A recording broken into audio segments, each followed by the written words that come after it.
The parking lots outside Milan Puskar Stadium have been packed for hours in anticipation of the return of the backyard brawl to Morgantown for the first time since 2011.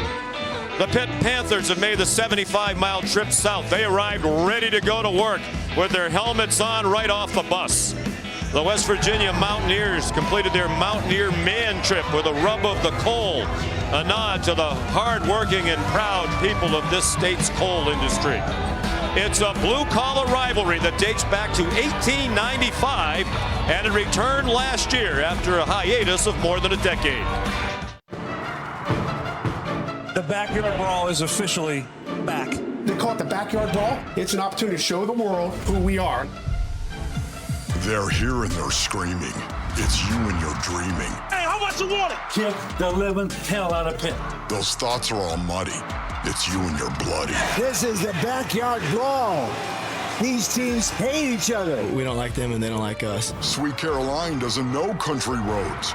Blue Ridge Mountains and Three River Roads. Let's go, Mountaineers. Hell Pitt, hell Pitt. This feud is so rude, and one will submit. How about that for the Mountaineers? The Pitt Panthers have pulled a stunning upset. You have got to be kidding me! It's you looking down. His face wears a frown. This is a brawl of epic proportion by both teams. It's all goosebumps. This crowd right now is electric. Just watch, I'm like that. Smear with no fear that dirty eye black. Know that your foe demands your attack. Snap and then scrap and their bones will crawl. Deploy and destroy. It's the backyard brawl.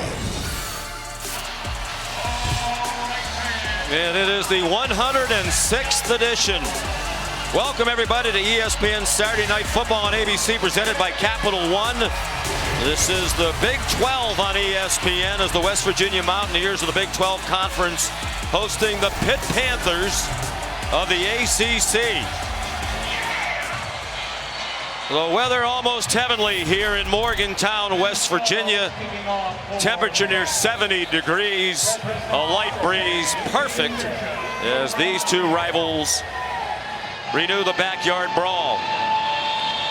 Pitt won the toss and deferred. West Virginia will receive. Sean McDonough with Greg McElroy and Molly McGrath. Delighted to have you with us. Ben Sauls will kick off for Pittsburgh. And Beanie Bishop Jr. back deep for West Virginia. Then the backyard brawl is underway. Go to the touchback.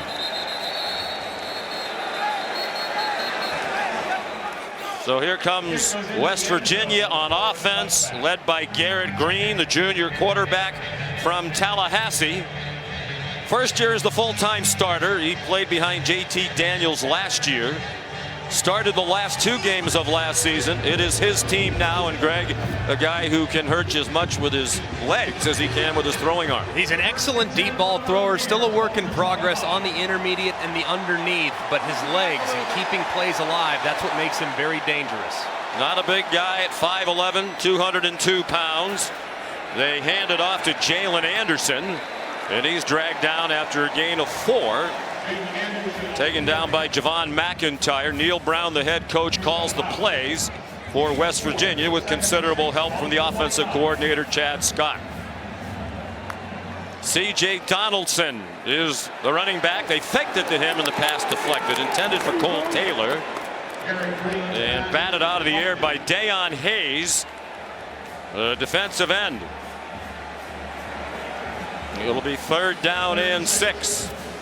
A lot of what Cincinnati had success against this Pitt defense last week was on the perimeter. Here, a couple plays early, you're already seeing West Virginia trying to attack the edges of this defense. Pat Narduzzi's defense got off to a very slow start last week in their home loss to Cincinnati. Bearcats had 10 points on the board 6 minutes in. Green given plenty of time by a good offensive line, but his receiver went down and the pass was way off target. Intended for Hudson Clement. It looked like he might have slipped down near the hash marks. Did have some contact from Marquez Williams. Quite a bit of contact there as you see the hand a little bit on the jersey, but good job there, kind of playing the play, and a great job defensively by Pitt, taking advantage of the errant throw and the slip by the receiver. Oliver Straw to punt. There was some question whether he would. He got run into in their win against Duquesne last week, but he warmed up and looked fine. And the Australian hits a good punt. MJ Devonshire, the return man. One of the heroes of Pitt's win in the backyard brawl last year when he scored the game-winning touchdown on an interception return with under 3 minutes to go. So here's Pittsburgh on offense with their first-year starter, Phil Jerkovic.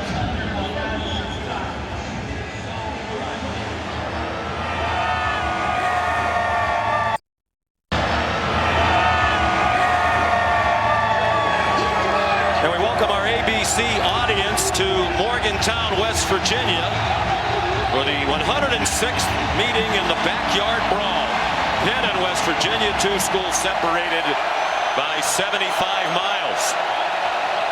It was a 3-and-out for West Virginia on the game's first possession. First play from scrimmage for Pitt is a run, and a powerful run, nearly 8 yards for Rodney Hammond Jr. Jerkovic's the quarterback, back in his hometown of Pittsburgh after 2 years at Notre Dame and 3 at Boston College.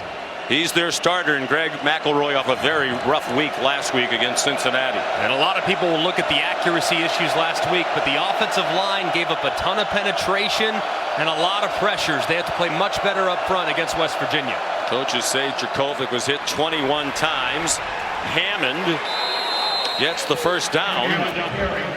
Frank Cignetti's the offensive coordinator. He said one thing he needs to do better is get the ball more often to Rodney Hammond. There's Cignetti on the right of your screen. Hammond had only 12 touches total in the first 2 games of the season. And a lot of last week and the lack of touches by the running backs, partly because they got so far behind in the game.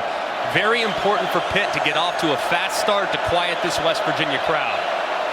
They fell behind 10-0 at home to Cincinnati in the first 6 minutes. Hammond again. Frank Cignetti, true to his word, gets the ball again to the junior from Norfolk, Virginia, who was the MVP of the Sun Bowl, their win against UCLA at the end of last season. Pittsburgh just 83 yards rushing. To your point, Greg, they were behind at one point 27-7 and had to fling it.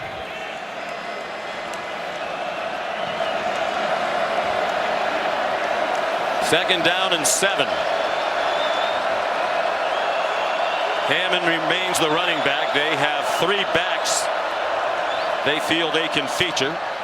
Jerkovic, for a big man, can run. He has the first down, and he's across midfield. At 6'5", 235. He had a 23-yard touchdown run in their opener against Wofford. And if you look at the end of the line of scrimmage, Tyron Bradley running with that running back. As a result, Jerkovic gets that pull read.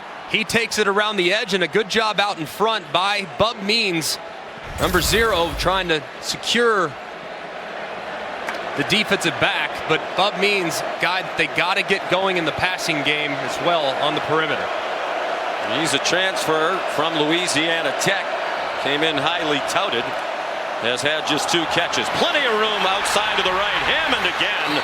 First down and much more inside the WVU 30-yard line. Tackled by Beanie Bishop. There's not enough defenders on the right side of the offensive line. As you can see, West Virginia in a traditional 3-3 stack. They only have 3 defenders of the right side of the center. Well, for Pitt, they have 3 blockers. Obviously, with the center, right guard, right tackle, that safety has to come up and fill, or else it's going to be a long night against this Pitt rushing attack. 16-yard gain, already 29 yards rushing for Hammond. Hammond again.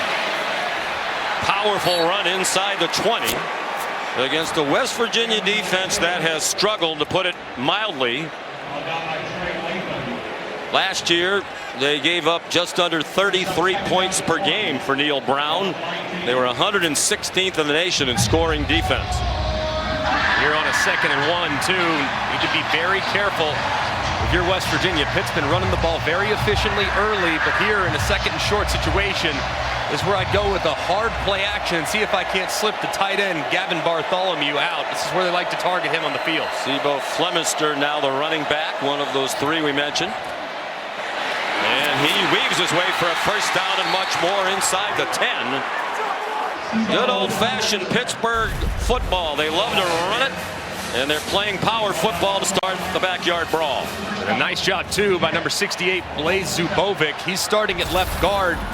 He gets out around on the pull in this offensive line without freshman B.J. Williams. He started last week, so they're starting Jason Collier at right guard and Zubovic at left guard. But in the instance in which they have an issue up front, Jake Cradle could slide out as well. Jason Collier, fifth-year senior, making his first start at guard. He's number 50. Here's Flemister on first and goal from the 7. Nothing doing that time. Fatorma Mulba in the middle of the defense. Hershey McLaurin up from his safety position. You see Asani Redwood, a redshirt freshman, seeing his first action of the season, coming back from an offseason knee injury. They think he's going to be terrific. Yeah, he's got a chance to be really special. This is a deep group, a very active group. Not overly large up front along the defensive line, but they can beat you with quick movements and try to shoot gaps up front. 8 plays, all of them runs. You think Pat Narduzzi's trying to send a message? Here's Hammond, banged down at the 3-yard line. Tackled by Lee Koba, their leading tackler, as he was a year ago. Outstanding linebacker.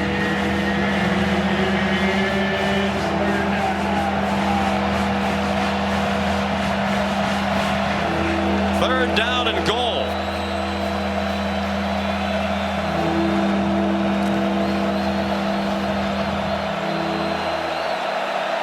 6.5-minute drive on their almost a 6.5-minute drive. 6 minutes now. Up the middle and stopped. Rodney Hammond for no gain. And Pat Narduzzi's going to send the field goal unit out on 4th and goal from the 3. And a great job here by the front, getting a lot of trash movement. You just allow Koba to just shoot right up the middle. Very sure tackler, so strong, and makes a big stop on 3rd down. So here's Ben Sauls, 1 for 2 this year. Returning kicker, had an excellent year last year. 20 out of 24, including 5 for 5 in the Sun Bowl. Set the Sun Bowl and Pitt record. The kick is good from 21. It's 3-0 Panthers.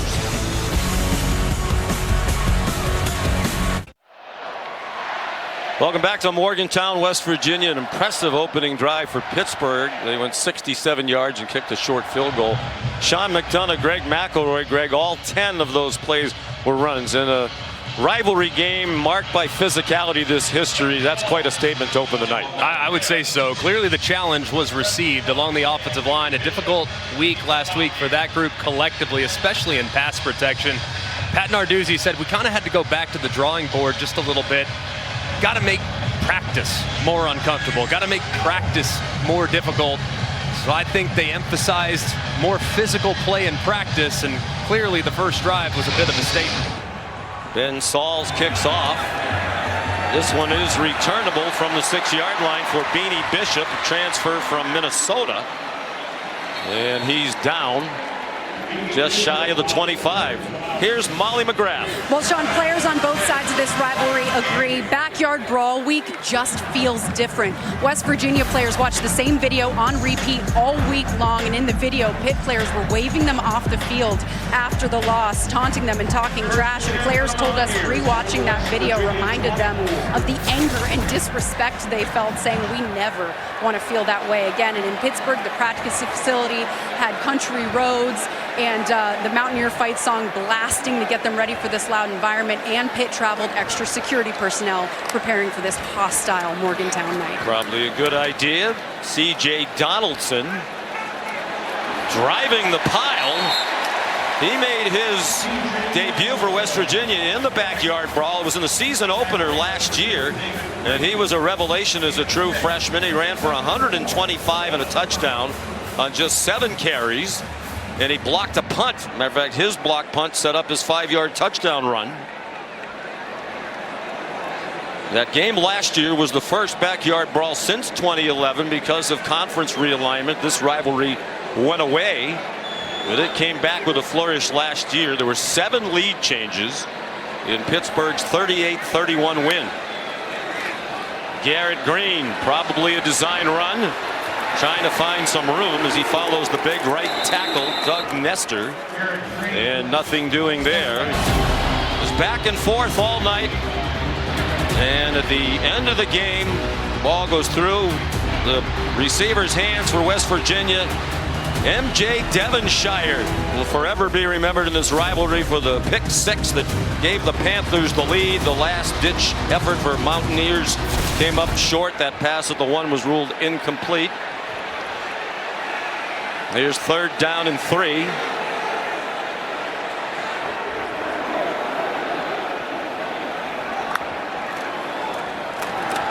Donaldson powerfully ahead for the first down. He's 6'1", 238. And Green seemed to be limping prior to this play, and now he's slow to get up and favoring his right leg. Nico Marchiol is the backup, warming up in a hurry near their sideline. Let's take a look as he goes down and see that right leg just kind of caught underneath him, and you see the immediate reaction. Look at that right ankle as he's kind of rolled up there, and you see the grimace on his face, and he's able to walk off under his own power, but clearly favoring that right leg. And what a getting helped off. What a huge blow that would be. I mean, he's the heart and soul, and his legs really make this offense difficult to defend. There's Nico Marchiol, redshirt freshman from Chandler, Arizona. Saw considerable action in their rout of Duquesne last week. Went 7 for 14 against the Dukes. Played in 4 career games, including both this season and a couple last year when he redshirted. Donaldson has some running room, and he's tripped up by Javon McIntyre.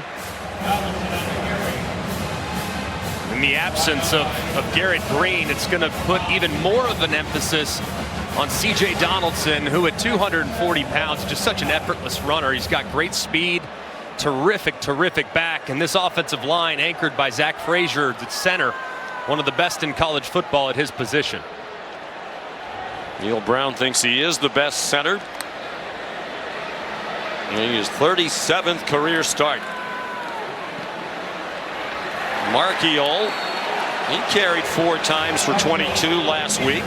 Shane Simon, the middle linebacker, made the tackle. Their defensive captain, 2nd year at Pitt after 3 at Notre Dame. That was a good read there by Simon.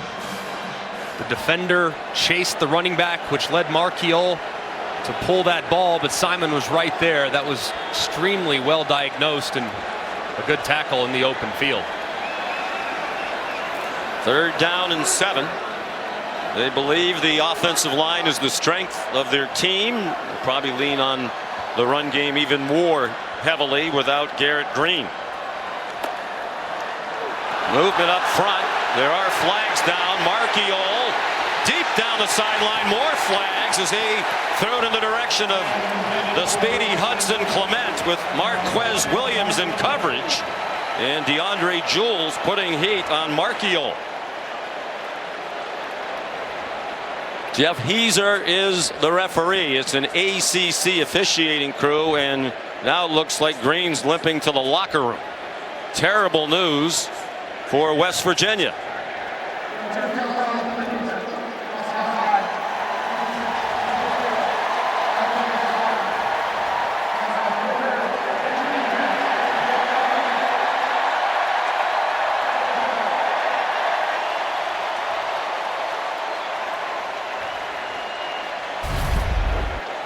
Let's take a look at this pass interference that they called on Williams.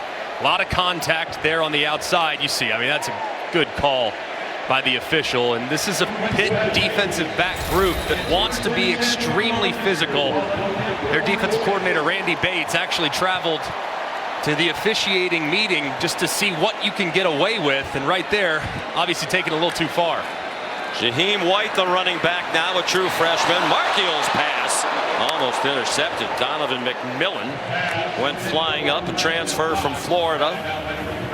They play a lot of man-to-man coverage in their secondary. Randy Bates said, I just went to the officials meeting in the summer. I want consistency. I want to know what's going to be allowed in terms of contact on the perimeter. There's Randy. And what's not. And I don't think he really was satisfied with the answers that he got either. He said it's just very subjective. I mean, crew to crew and conference to conference. But they're going to take it all the way up to the line and maybe reel it back a little bit if they start getting flagged. E.J. Horton's in the game. He's a speedy wide receiver. They like to throw it deep to him. They throw it deep to him, and it's out of bounds. He was going to be their secret weapon tonight. He's a transfer from Marshall. He hasn't played in the first 2 games because he's been a little bit banged up. But Garrett Green told us he's the fastest person he's ever been around. The coaches say he has, on the GPS, been clocked at 23 miles per hour in practice. Consistently at 23 miles an hour, too. And against Pitt's defense, they're very aggressive with their safeties. They love to get those safeties up involved and run support. So having a speedster on the perimeter is a massive advantage when playing against a Pat Narduzzi coach defense. And they'll give you a chance to take some deep shots. Jalen Anderson on 3rd down and 10. He got 6, and now Neil Brown has a decision to make. Brown, by his own admission, on the hot seat in year 5. And the heat got a little hotter last year in this backyard brawl game when he decided not to go for a 4th and 1 at the Pitt 48 late in the game. Punted them down to the 8. Was going to rely on his defense. It didn't work out. He tends to go for it on 4th down a lot. And he's going for this one.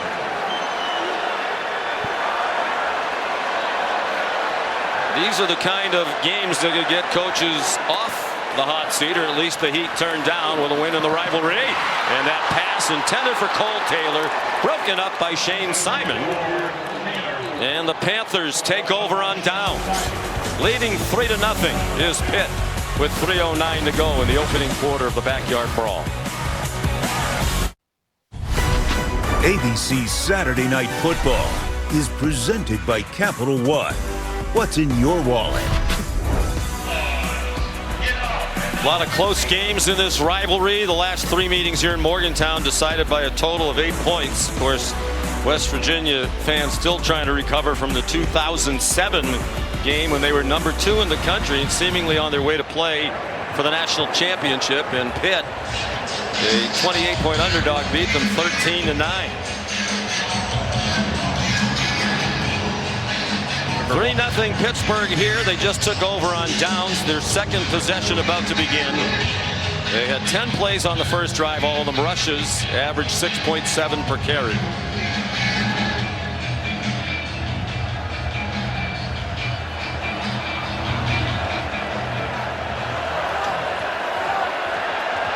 Phil Jerkovic, the quarterback, goes under center.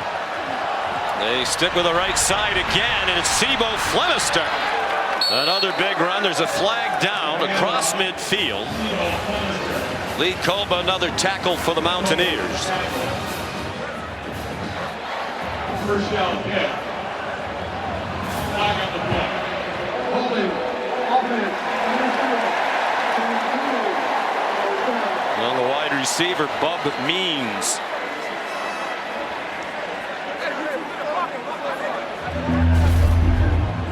This is a good call. Look at Bub Means, number 0, out in front. He's got to hold that block forever. But as you can see, the right hand grabbing the jersey of Beanie Bishop. And the official from behind could tell very obviously that pulled that jersey just a little bit too long. And it results in a holding penalty after a nice game. So it's 1st and 8. They hand it off. Chebwabuko went in motion. And he got plastered by Trey Lathan, the redshirt freshman, who they think has a chance to be a star. The coaches have told him, we need you to be an outstanding player. They think he can be. I think he's got a really high ceiling, and him and Lee Koba are probably the best tandem that nobody really knows about in the Big 12. And Lathan, at this point of his career, just scratching the surface of what he's ultimately going to become. He's got a lot of speed and does a good job in the open field. Loss of a yard on the play. Sebo Flemister remains the running back. Play fake to him. Jurkovic out in the flat. Donate Mumfield stopped short of the first down. The ball came out. Mountaineers claiming it's their ball. Hershey McLaurin had it in his hands, but the officials ruled Mumfield down. Let's take a look. You see that ball out away from Mumfield. Man. I think that ball's wobbling around. That ball is definitely moving. Was that knee down before it was? You see the recovery there from West Virginia. This is one that they might need to take a look at.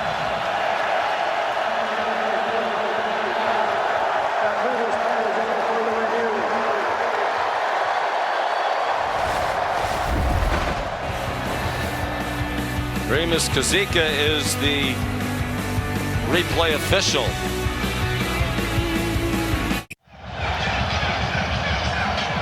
Remus Kazika, the replay review, and the call on the field stands. It is not a fumble, Greg McElroy. Yeah, the ball moves a little bit, but he still has possession when that knee goes down. It was very close. They determined that the call would stand, not be confirmed. There just wasn't enough video evidence to overturn. So the play is a 6-yard pass. Jurkovic to Mumfield. It's the first completed pass by either team in this game. More than 13 and a half minutes in. Daniel Carter, the running back, on 3rd and 3, and he doesn't get the first down. Comes up a yard short. Vitorma Mulba again in the middle of that defense. And Pat Narduzzi has the offense out there, and they line up quickly. Jurkovic at 6'5". There's a flag. They stopped the play. It was an illegal procedure against the Panthers.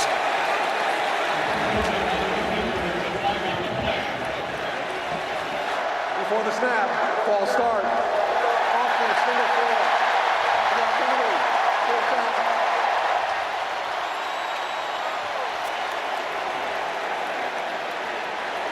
Did Daniel Carter, who was running up to try to assist with the surge behind Jurkovic. He's got a little bit of an early start and a big break there for West Virginia. Already 3 penalties against Pittsburgh. Here's Caleb Junko, the punter, grandson of a longtime legendary assistant coach at Pitt, staff member Bob Junko.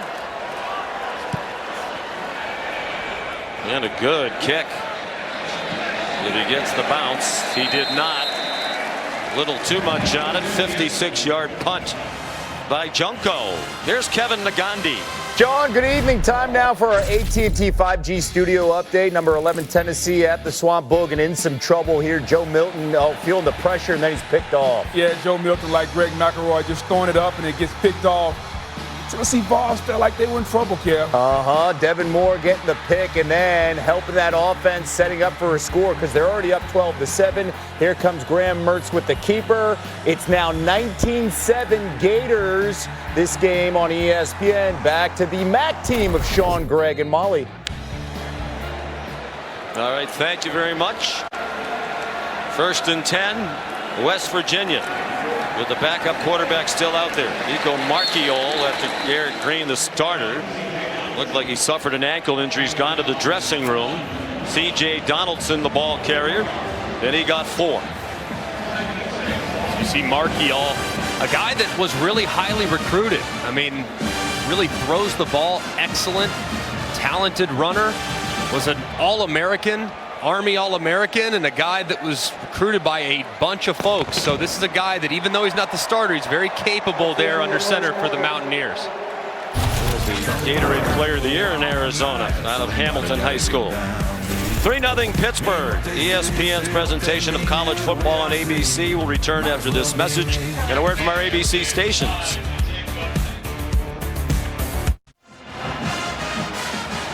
Tonight's aerial coverage provided by Goodyear, celebrating the challenge of road games everywhere. Are you ready for the road? Goodyear.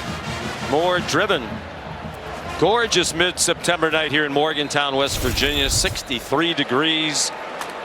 Not a cloud in the sky for the sellout crowd of 60,000. West Virginia on offense, just 29 yards of offense in that first quarter. All of it on the ground. They're 0 for 5 passing. Nifty run by C.J. Donaldson for a first down. A moment ago, Molly, with Pat Narduzzi. Coach, your first 10-plus plays were all runs. What kind of identity do you want your offense to embody tonight? We didn't get a chance to run it last week. This week we got a chance to run it. So, we got to get it down. When we're inside the 3, we got to put it in. We didn't get it in. So, 3 points. And then, and again, we got a quarterback sneak, maybe going for a touchdown on 4th and 1. We got a little procedure. So, we got to clean that up. All right, thank you, Coach. Thanks. Well, veteran offensive line that did not play well last week in the loss to Cincinnati. Narduzzi wanted them to help set the tone right out of the gate, and they did. Nico Marchiol, the backup quarterback. Donaldson for 5 more. Molly? West Virginia quarterback Garrett Green received x-rays in the training room, Sean, and I'm told they saw nothing damaging enough to rule him out, so they're, quote, trying to get him taped up and functional, end quote. Mountaineer staff tells me he is very tough, and they're hopeful that he can return. That's obviously big news, but knowing how his legs really feed the wolf of this Mountaineer offense, you have to wonder if that right leg is going to limit his mobility. Are they better off just leaning with Marchiol, who has him moving right now and looking pretty comfortable early? They follow the tight end. Taylor lead blocker, and Donaldson into Pittsburgh territory. Solomon DeShields made the tackle. And you're going to see movement along the left side, but I love so much how they get Cole Taylor, the big 6'7" transfer from LSU. He gets out in front. It's almost like a lead with that tight end coming from the backside. It's very difficult to account for defensively, and West Virginia clearly has found something on the ground. Leaning on that terrific and veteran offensive line, a combined 136 career starts. Jalen Anderson gives Donaldson a breather. I think one of the things the fans here really appreciate too, the 3 best players on that line, the 2 tackles and the center Frazier, are all homegrown West Virginians. They have years when they might not have 3 starters from this state on the entire team. It's a very small state of 1.8 million people. David Green is injured. Backup defensive tackle for Pitt, one of their captains. 3-0 Pitt. West Virginia on the move when we come back. Next week, a top 20 matchup in the Pac-12 on ABC at 3:30 Eastern from Eugene, Oregon. Number 18 Colorado, number 13 Oregon. Both teams are 2-0 and playing tonight. Matter of fact, Deion Sanders Buffalo's hosting Colorado State on ESPN tonight at 10. Oregon 2-0 hosting Hawaii. They should both be 3-0 when they meet next Saturday on ABC. That's Garrett Green in a room, it's a weight room just below the stands in the end zone to our right, getting some treatment. They do have some exercise bikes in there if they want to have him jump on that and get it loose if they decide he's ready for that. Jalen Anderson to the Pittsburgh 40. Here's Molly McGrath. Well, Sean, I was just observing Garrett Green in their weight room stretching with athletic training staff, and at one point he broke down sobbing and crying in frustration, and they were trying to comfort him, patting his back. So he's very frustrated right now. I'll keep you updated as I observe and learn more, but they have taken his helmet away and they're walking back to the back of the training room. Well, it's a rivalry game. He's waited a while to be the starters. We said last year behind JT Daniels, and limping like that, it's unlikely he's going to be able to return. So, Greg, you can understand the tears. Just sick for him. I mean, this is the game you circle all off season, a revenge game, so to speak. And it's cut short after just a couple plays. You just hate that for that young man. And hate that for his teammates as well. Oliver Straw to punt. Down in distance field position. If you had a fake, you might try it. He thought for a moment about something and then kicked it away. And they're going to down it inside the 2. Well done by West Virginia. Malachi Ruffin down there to down it, and they'll spot it at the 1-yard line. Look for a moment like he might do something other than punt.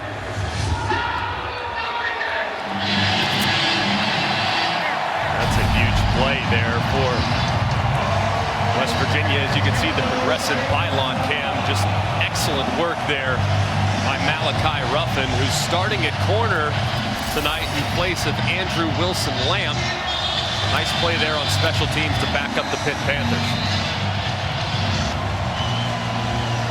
It is loud. These fans don't need the help. This is also a ridiculously loud public address system.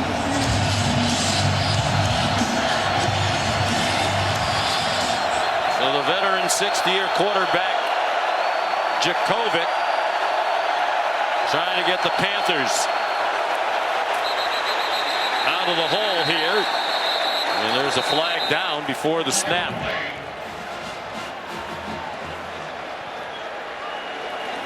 Before the snap, ball start. Offense. First down.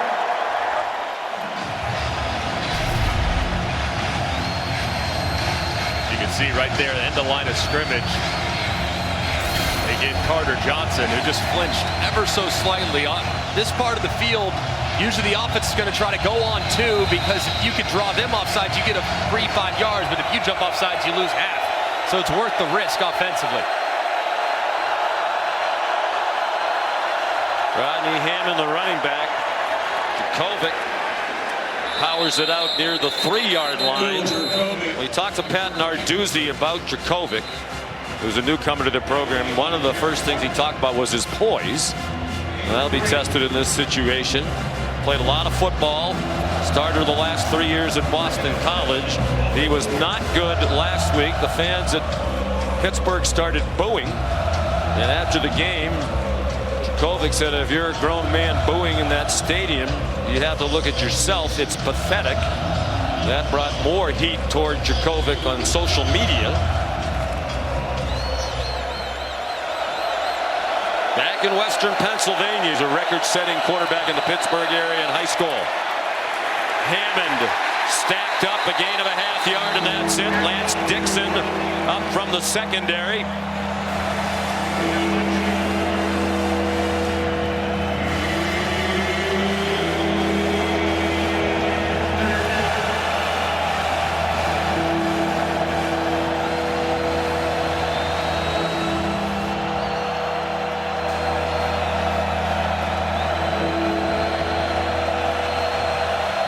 Third down and 6.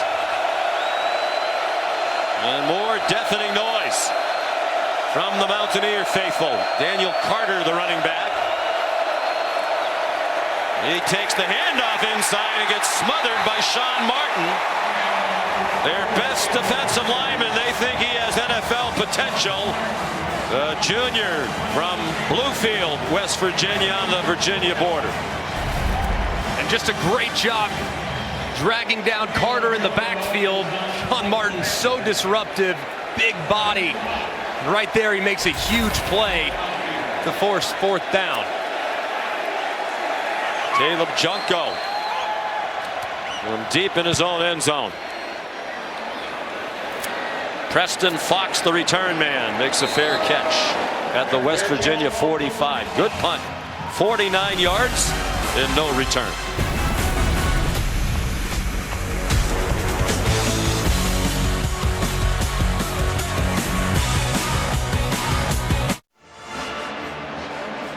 Emotional night for Frank Signetti Jr. He's called 17 plays, 16 of them rushes for Pitt. They have a 3-0 lead. He spent much of his childhood here in Morgantown, West Virginia, 12 years. He spent growing up here. His dad, Frank Sr., was the head coach here at West Virginia in the late 70s after a stint as Bobby Bowden's assistant coach. When Bobby Bowden left to go to Florida State, Frank Signetti Sr. became the head coach. And young Frank has a souvenir from their last second win when he stormed the field As a young boy, they ripped down the goalposts after a 17-14 win. Frank lost his dad just about a year ago on the eve of their game last year against Pittsburgh, against Tennessee in Pittsburgh. And it was a very emotional return for him to Morgantown tonight, here for the first time since the passing of his dad. Play fake, and Marchiol is sacked by Solomon DeShields. So they still haven't completed a pass. They're 0 for 5 passing. This was pregame. Frank Signetti very proud of the fact that his dad helped build this stadium when he was the head coach here in the late 70s, along with the West Virginia government. Circled the field twice, walked out to midfield, made a couple of phone calls, just reminiscing about his dad. Yeah, I can only imagine an emotional night for him, and obviously a lot of proud moments here in this building.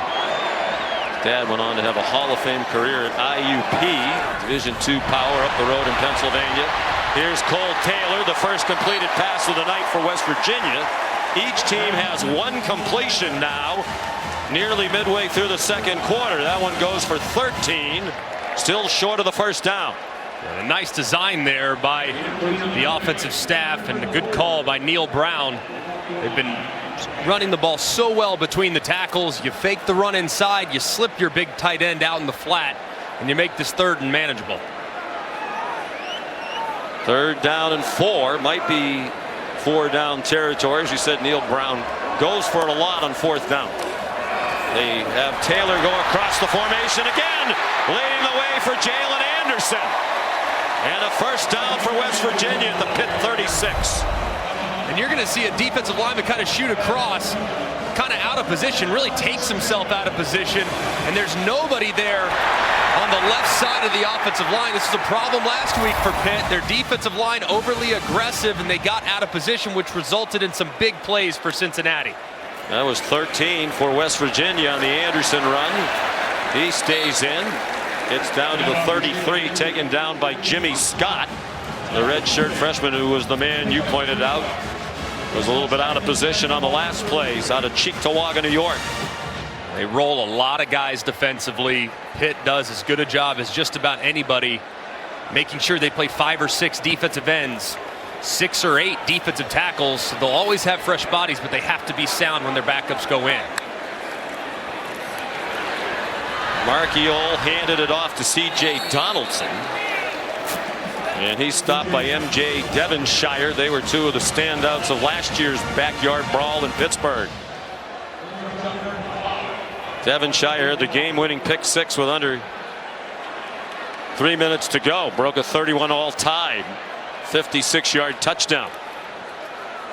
On 3rd and 5, Marchiol on target for a first down.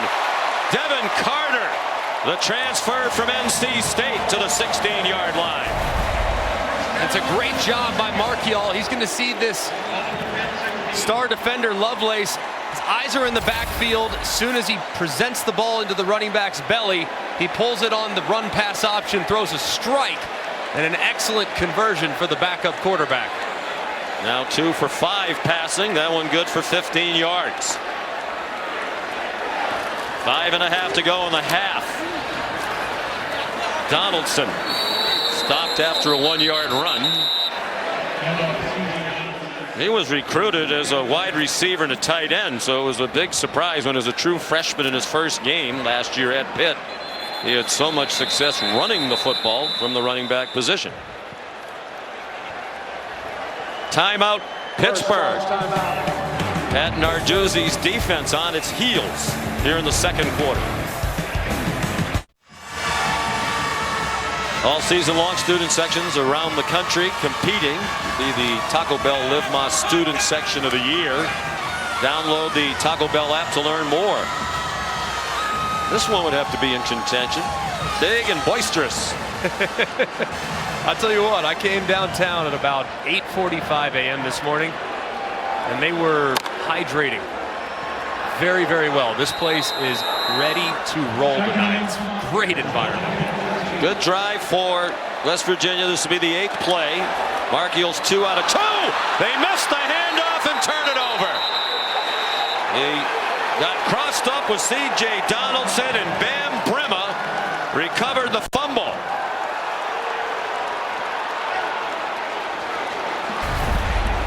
Snaps just a little bit to the right of Marchiol. He never really was able to secure it.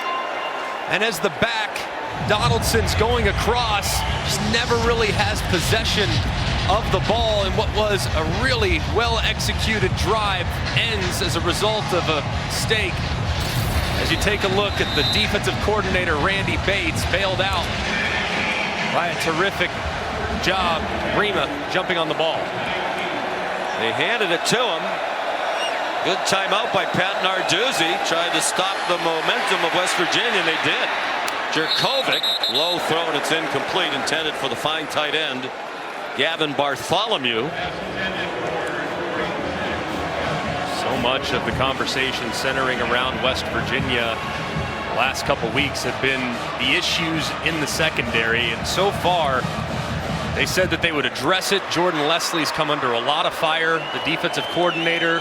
They clearly have altered their structure. They're much more aggressive. They're closer to the line of scrimmage, and as a result, the Pitt passing attack, even though they haven't tried it, there really hasn't been anything there for them to begin with. I'm a little surprised they haven't thrown it more, given it's been a few years now that West Virginia has struggled in pass defense. Jurkovec throws it up for grabs, and it's intercepted by that secondary. Aubrey Burks all the way back to the 6-yard line.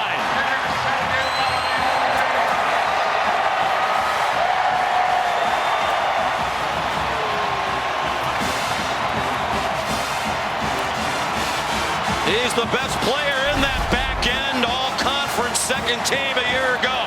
And you see them cloud to the field. It's extremely well covered, and a terrible decision by Phil Jurkovec. He's a 6th-year player. You cannot throw it late back across your body. It's going to be intercepted every time. And as you see the hit being delivered there to Jurkovec as he was on the move, what a huge swing for the Mountaineers. Aubrey Burks, the junior from Auburndale, Florida, in the middle of the state in Polk County. His second career interception. He had one last season against Baylor. So an exchange of turnovers, the first 2 turnovers of the game. First and goal from the 7. Taylor, touchdown!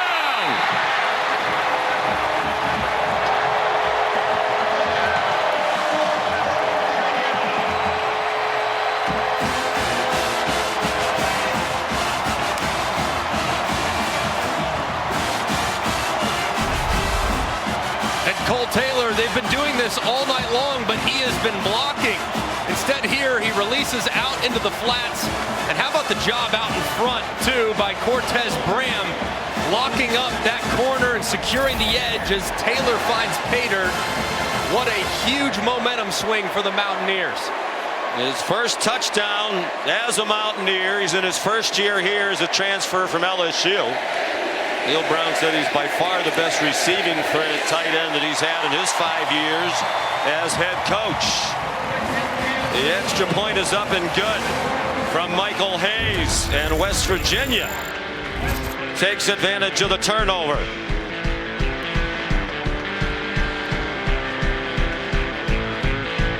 Aubrey Burks, the interception. Cole Taylor, the touchdown. 7-3 as we near halftime. Huge game on Sunday Night Baseball tomorrow night on ESPN. The Cubs and the Diamondbacks right in the thick of that crowded battle for wild card spots in the National League. Coverage starts at 6 p.m. with baseball tonight. Nico Marchiol, probably a Diamondbacks fan from Chandler, Arizona. Just threw his second career touchdown pass. 7-yarder to Cole Taylor. West Virginia leads. The kickoff's a touchback, and here's Kevin. Sean Dish, halftime report just minutes away. Booger and Kevin here in studio. So Tennessee's in trouble. Yes. Texas is losing to Wyoming. Highlights coming your way. And what did you see from Alabama? They still don't have a quarterback, but in the end, they leaned on the running game and the offensive line. Just wonder why they didn't do that earlier and why they didn't play Jalen Milroe. Bama needs a Greg McElroy. Can we find a Greg McElroy anywhere around the country, Sean? The old McElroy. Do you have any eligibility left? No, that expired a long time ago. And I assure you, even as bad as it was, I would be worse. On first down for Pitt, Daniel Carter spun down after a 2-yard gain by Lee Koba. Garrett Green back on the sideline, the starting quarterback who left early. He has a boot on his right leg. During the TV timeout, he was talking at length to Nico Marchiol, who was his backup. Marchiol has completed his last 3. You mentioned Marchiol, a highly recruited quarterback out of Hamilton High in Arizona, the alma mater of Terrell Suggs. Carter again up the middle, very near a first down. Stopped by Anthony Wilson, a safety, first year as a transfer from Georgia Southern. You see these safeties, they're starting to really get nosy in the backfield. When you look at just the pass versus run chart, obviously they're off the charts in favor of their rushing attempts up to this point. But at some point, Frank Cignetti has to go heavy play action and challenge this beat up secondary deep. There's a play fake. They're trying to set up a screen, and it's incomplete. I agree with you. I mean, when we talked to Frank Cignetti yesterday, we said, it's pretty much well known that weakness of West Virginia is the secondary. Last couple of years among the worst in the country in pass defense, and yet they've only thrown 4 passes and really nothing down the field. Yeah, and last week, I mean, they completed 4 passes in the first half of that game. I mean, Phil Jurkovic's going to have to finish with a bang to eclipse that mark, as you can see the regression, the slow regression from #1 in the country in 2020 to now down in the 100s. Not been good in the back end. Quarterback draw, Jurkovic. Phil Jurkovic near another first down. They're going to mark him about a half yard short of the 45-yard line. Usually here on this 3rd and short, it's a pretty simple plan. Jurkovic on a quarterback sneak, 6'5", 240 pounds. It's going to be really important for West Virginia to stay low if that's what they end up going with. They're 0 for 3 on 3rd down. Now they've converted 1. Pitt with 2 timeouts left, and West Virginia with all 3. Panthers open with an easy win against Wofford. They'll be the only non-Power 5 team they play all year, 45-7. Then lost to a Cincinnati team, 27-21. The Pitt people were saying we didn't play well, but Cincinnati is really good. Pitt team that's won 20 games over the previous 2 seasons combined. Rodney Hammond belted down after a gain of 1. Tomi Durojaye made the tackle. Redshirt freshman from Philadelphia. Just have to continue to wonder, why are they not trying to use some type of quick passing attack? I mean, they've given up big plays downfield, but at some point you have to get Bub Means involved. He's your big body wide receiver lined up down here at the bottom. Got to get these wide receivers started. They stay on the ground, and it's a loss. Hammond swung down by Fatorma Moba. Having a big game in the middle of that front 3, a loss of 3. And I'm telling you, man, Moba is impressive. I mean, he's not a starter, he's a backup, but every time he's in the game, he seems to find his way into the opponent's backfield. Did it against Penn State, obviously an excellent offensive line. Did it last week against Duquesne. Doing it again tonight against a quality interior there for the Pitt Panthers. 3rd down and 12. The clock runs down to a minute to go in the half. Plenty of time, Jurkovic, and the catch is made. Bob Means involved in the action finally for a first down to the WVU 35, a gain of 20. That was an excellent throw there by Jurkovic. It's a good job, too, along the front, giving him plenty of time to allow that big in-breaker to develop. Well thrown. and a great catch to get Bub Means going in this ball game. They targeted Means 11 times last week, and he did not have a catch. Since they started tracking targets in 2018, that's the most without a reception in FBS football. I mean, that's almost impossible. They throw it your way 11 times and there are no completions. And that's just not going to cut it. But here he gets targeted. You see the ball right on target. Nice trajectory to allow Bub Means to track it in, and a good job of separating there by Means against the secondary defender. Well, they lost Jared Wayne, their leading receiver from a year ago, more than 1,000 yards. Matter of fact, last year they had a 1,000-yard rusher in Israel Bandakanda and a 1,000-yard receiver. Means is one of those guys the Pitt faithful are looking for to kind of help fill the void. Not much in the first 2 games, and as you pointed out, they need to get him going, and as usual, you were right.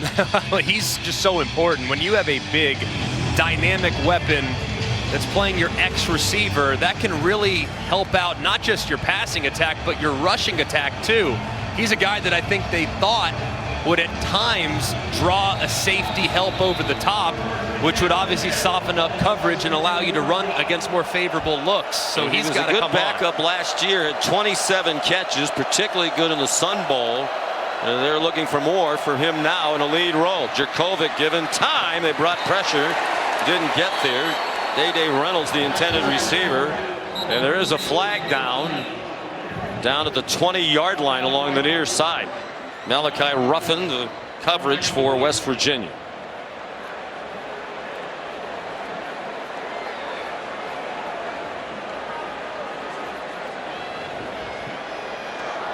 Personal foul, face mask, defense, 15-yard penalty, first down. On Anthony Wilson, the safety. And you'll see him as he's working against Mumpfield, the slot receiver. They're grabbing that face mask as Mumpfield's about to cross face. Might have saved the touchdown, but either way. First penalty assessed to West Virginia. Pitt on the move at the 20. 33 seconds and 2 timeouts. Here's pressure right up the middle. Jerkovic got it off. Carter was open, but they couldn't complete the pass. Trey Lathan came on a blitz and forced the quick throw. And this is a bust. They don't have anybody out in the flat for Daniel Carter, and my goodness, if you can just somehow find a way to complete that to the running back, I mean, he could moonwalk his way into the end zone, but the pressure forced Jerkovic to retreat and obviously made the throw off target. Well-timed pressure by Jordan Leslie, the defensive coordinator. He has to be pleased with this first half performance. Looked like the left tackle moved, and they do stop the play.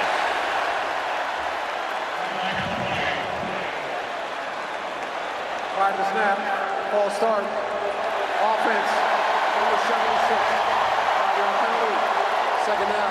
Matt Gonzalez, the fifth-year senior, getting his 24th career start. He's one of their offensive captains out of Manorville, New York, on the eastern end of Long Island. 2nd and 15. They are in field goal range for Sauls, who has a good leg.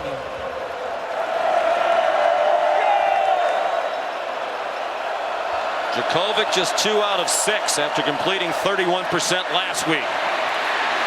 Steps out of the pocket, throws back across the middle. This time got away with it. The ball came out at the end, and they're waving it off as an incomplete pass. Mumfield couldn't hang on to it. The officials now conferring, and the call is an incomplete pass. Tyron Bradley in coverage. Good job by Bradley staying with it. As you can see, Mump just can't secure it as he's going to the ground. Big missed opportunity there. That certainly might be worthy of a closer look about whether or not it was a catch and then a fumble.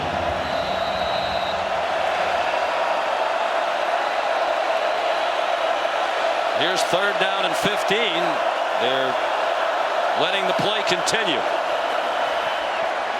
Quick pop out wide. to Reynolds. And he gets taken out of bounds.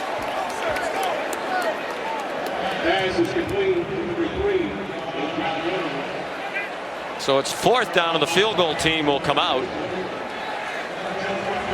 Let's go back to the previous play. Matt Austin, what do you think here? I think this is definitely a complete pass. I don't think he ever really had control. He didn't have control of his body. So if he goes to the ground, he's got to complete the catch. He didn't do it, so I think it's definitely a complete pass. All right.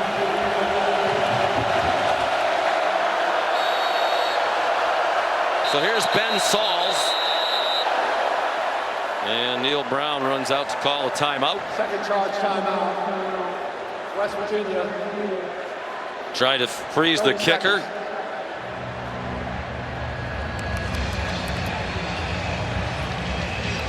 Kick off your Week 2 NFL Sunday at 10 a.m. tomorrow morning with the Countdown crew on ESPN and the app. They'll have all the early breaking stories, injury updates, previews of every game right up to the kickoff. And then cap Week 2 with a Monday Night Football doubleheader starting at 7:15. The Saints are in Charlotte. That's on ESPN and ESPN Deportes. 8:15 on ABC. Cleveland and Pittsburgh. Right up the road. 75 miles from here at Acrisure Stadium. So it'll be a 36-yard try for Sauls.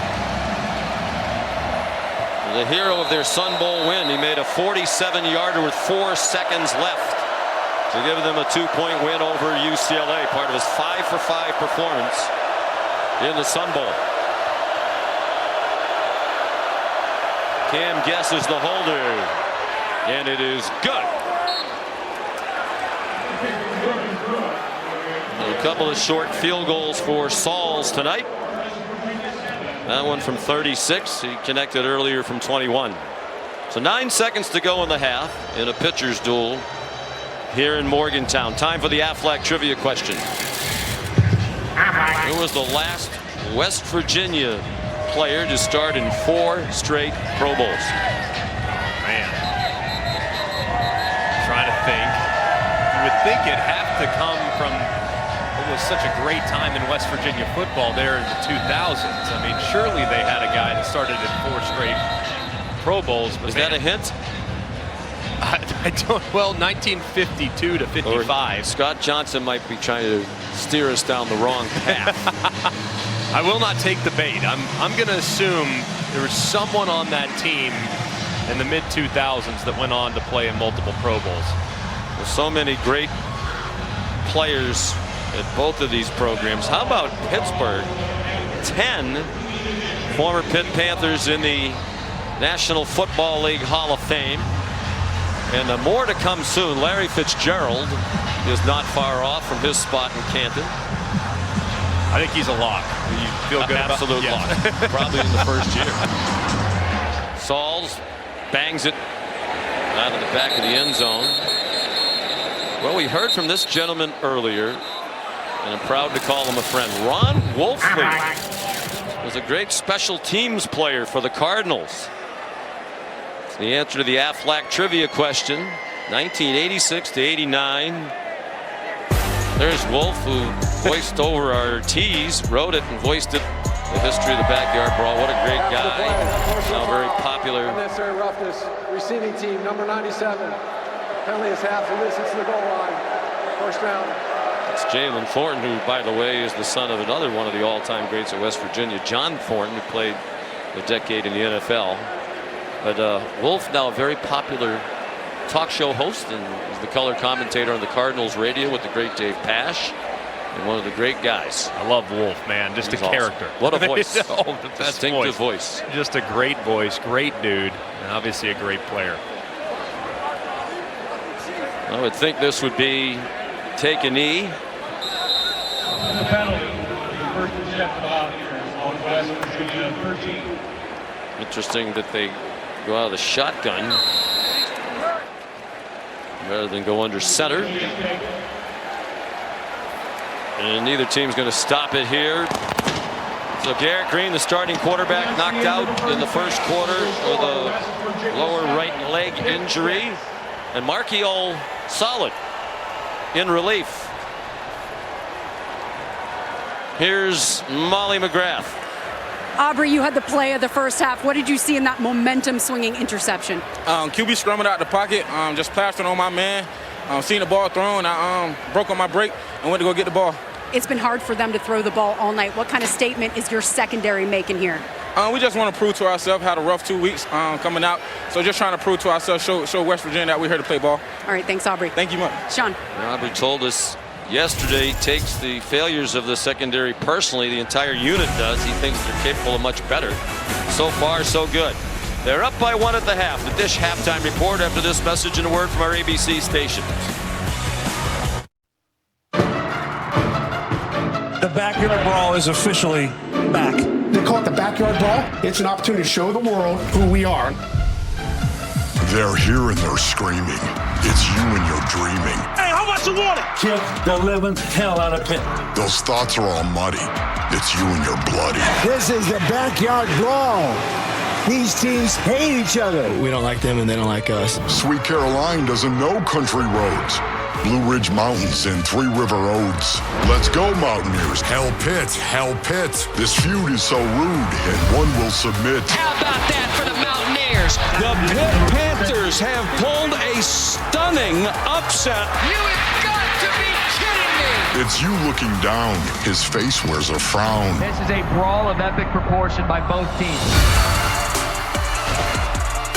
It's all goosebumps. This crowd right now is electric. Just watch, I'm like that. Smear with no fear that dirty eye black. Know that your foe demands your attack. Snap and then scrap and their bones will crawl. Deploy and destroy. It's the backyard brawl. The 106th edition dating back to 1895.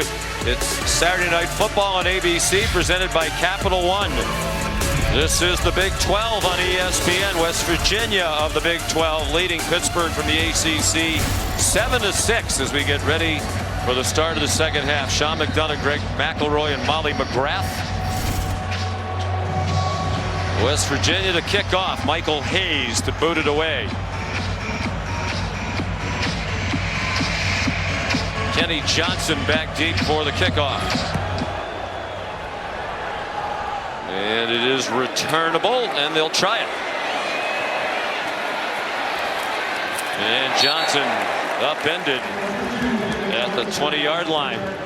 Well, you heard the words of Ron Wolfley about the backyard brawl. It is physical, and really the tone set early when Pitt on its first drive ran the ball 10 times with no passes and kicked a field goal. There have only been 8 passes by each team in this game. There have been 43 runs combined. It's really all about both offensive and defensive lines. I mean, this is a scrum up front for both these groups, and it really has at some point got to shift back to the passing attack for both because they've been largely unchallenged with both secondaries. Will they open it up? Good fake by Jurkovec, and he rumbles across the boundary, taken across by Beanie Bishop. Here's Molly McGrath. Well, Sean, you saw West Virginia quarterback Garrett Green in street clothes after suffering an apparent right ankle injury in the first half. Their head coach Neil Brown confirmed that he is out for the rest of the game, but said they have full faith in Nico Marchiol. He told him in the locker room, you just need to take a deep breath. You've been here before. You've won games that you've come into, like the Oklahoma State game. And he says you're just going to need to make some plays in the second half. And he told his team they call this a brawl for a reason. This game will come down to who is more physical and who can run the ball better in the second half. Sean. All right, Molly, thank you. Rodney Hammond slides ahead.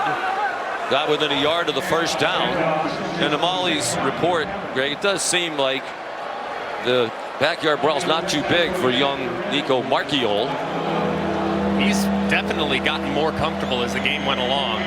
But really, if you look at most of his passes and his accuracy, I mean, he hasn't really missed. I mean, there have been some good defensive plays. So both quarterbacks kind of settled in as the second half, or as the first half came to a close, and see either one has a little fire here in the second half. 3rd down and 1. Right back to the ground game to open up the second half for Pittsburgh. Hammond dropped for a loss. Mike Lockhart.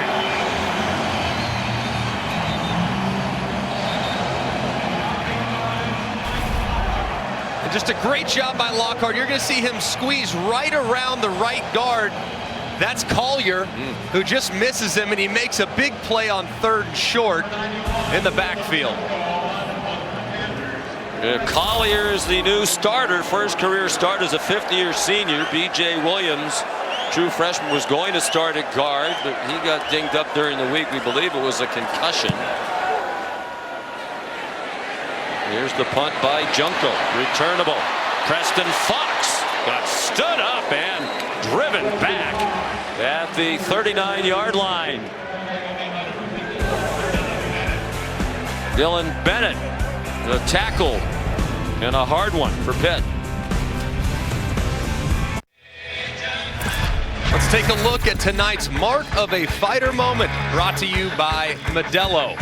And who else? The big fella, Cole Taylor, the transfer from LSU, really getting it done both on the ground here as you see him pull across, cleaning it up a little bit. This is a play they had a lot of success with, and then here's the change up off of it. Same motion across the line of scrimmage, but he slips into the flat, and he finds pay dirt for the game's only touchdown. He was big in the first half and has had to continue to step up here in the second.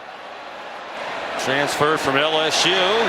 Here's C.J. Donaldson, stopped just shy of the 45-yard line. First play of the second half for West Virginia. Dayon Hayes in on the stop. Help from Brandon George.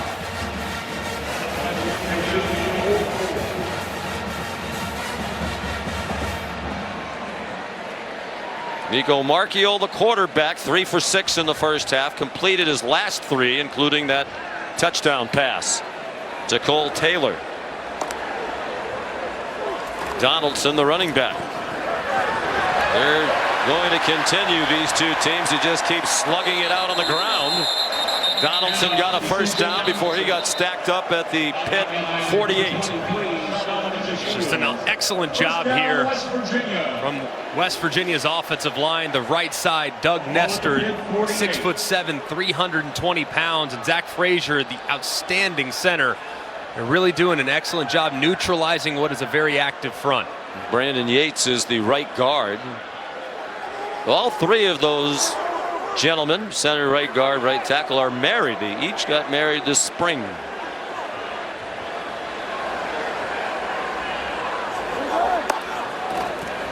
Jalen Davis went in motion. Donaldson chopped down by Donovan McMillan, or that might have gone a long way. It went to the 40. It'll be 3rd down and 2. And just great action here, similar to what they worked with earlier in the ball game. This is just counter action, though, where they bring 2 tight ends across. You got Cole Taylor, number 87, and Traylon Davis, number 81, really washing it out and setting up a 2nd and short. Yes, I said 3rd and 2. It's 2nd and 2. Another good night for Donaldson, averaging more than 6 yards per carry. Played 7 games last year and then missed the rest of the season with a lower leg injury.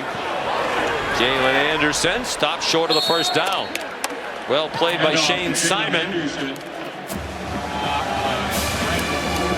Brandon George there as well.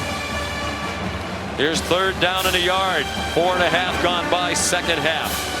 Given the way things went last year in this ball game, obviously it's not late in the game like it was, but got to be thinking 4-down territory for West Virginia. So anticipate another run up inside. If they can't get the surge, I would imagine they'll go for it in a short yardage situation.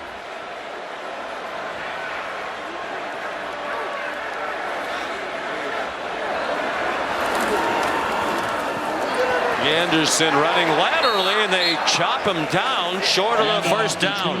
Van Brimma, Marquez Williams there for Pitt, and they are going to go for it on 4th down.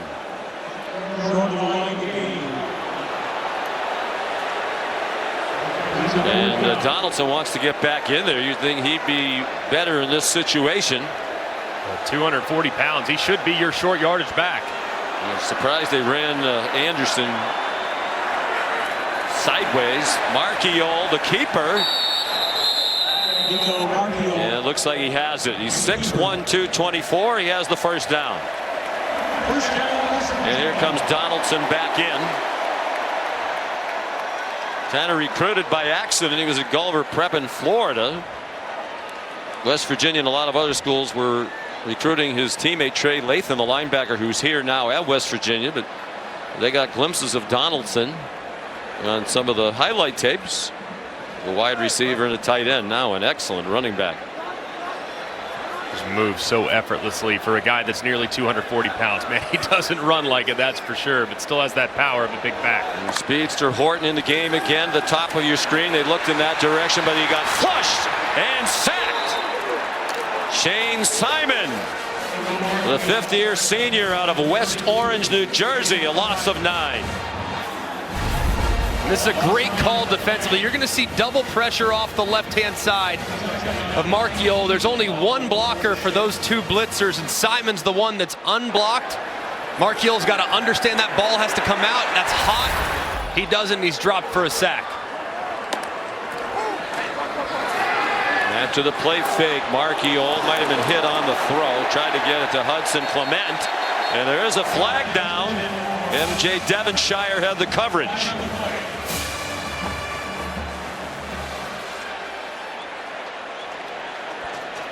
And Devin Danielson, defensive tackle. Defense, number 12, 10-yard penalty. Automatic first down. Is still on the field. Devonshire, last year's hero with the game-winning pick 6, called for the penalty. 8:09 to go, third quarter. West Virginia 7-6. Aerial coverage provided by Goodyear, road tested and game ready. Are you ready for the road? Goodyear, more driven. Gorgeous night here in Morgantown, 59 degrees, clear skies. Pat Narduzzi not happy about this holding call. Yeah, and as you see, Devonshire's working against Hudson Clement, last week's star. You can't really tell whether or not he's got a grab of his jersey, but clearly Pat Narduzzi very upset with the official, especially after having West Virginia in second and long after the first down sack to give up a free first down on a play that didn't look too aggressive. It's got to be very frustrating for the Pitt head coach. Now in his 9th year, second all-time in wins at Pittsburgh at 63. Behind only the legendary Jock Sutherland, coached back in the 20s and 30s. 111 wins for him. Donaldson slithers down to the 30-yard line. Solomon DeShields, another tackle for the Panthers.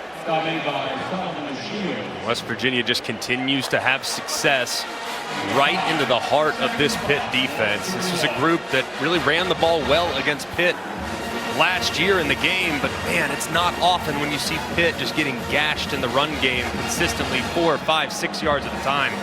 It's very uncharacteristic, but it's a young group with a lot of new faces that are still clearly trying to find themselves. Neither team has thrown a pass in the third quarter, which is halfway through. Donaldson running left. First down. They think Frazier's their best lineman, the center, but Wyatt Milam, in the words of Neil Brown, is elite. The left tackle at 6'6", 312 pounds. Just an excellent job there engaging with Deion Hayes. That's good on good there, the defensive end and the tackle. Marchiol took it back, fired a bullet to Hudson Clement. And a first down on the quick slant for a 10-yard gain. Clement, a revelation last week, as Neil Brown said. Nobody in the country had a better week than Clement. Last week against Duquesne, 5 catches, 177 yards, and 3 touchdowns. And after the game in the locker room, Coach Brown announced that Clement, who was a walk-on, is now on scholarship. He got mobbed by his teammates. WVU on the move. Donaldson inside the 5, touchdown saving tackle. Devonshire and McMillan. And a similar play that they ran with success a little earlier, just a little counter action. You get the 2 tight ends, Davis and Taylor, out in front. Good job too by Marchiol carrying out his fake and kind of holding some defenders himself as Donaldson gashes it through for another nice gain. And there's an injured Panther. It's Tyler Bentley, backup defensive tackle. First and goal for the Mountaineers when we come back.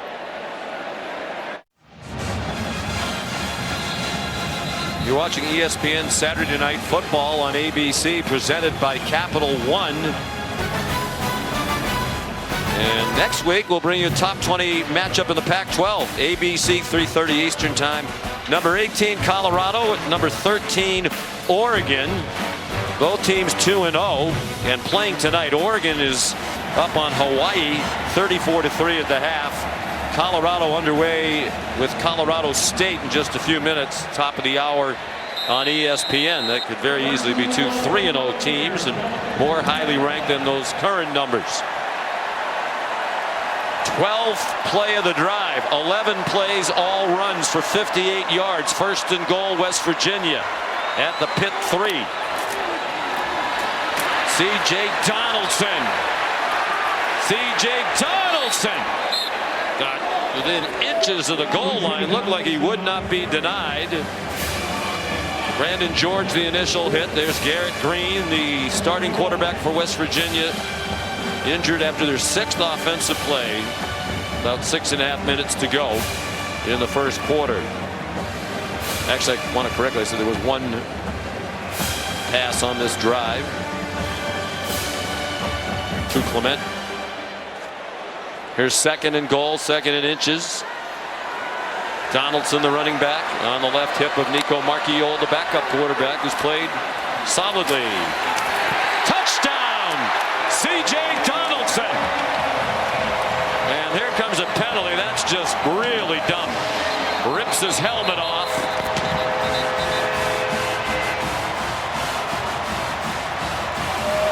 It's a 1-yard touchdown run, diminished by the really ill-advised penalty after the touchdown.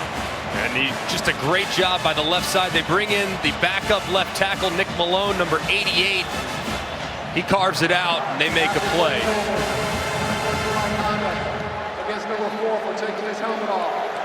That's 15-yard penalty. This is number 4's first unsportsmanlike penalty in the game. Well, for the 2nd year in a row, 100 yards against Pittsburgh. The 17 carries tonight are a career high. The 125 rushing yards last year were a career high. One of his 4 100-yard rushing games last season as a true freshman.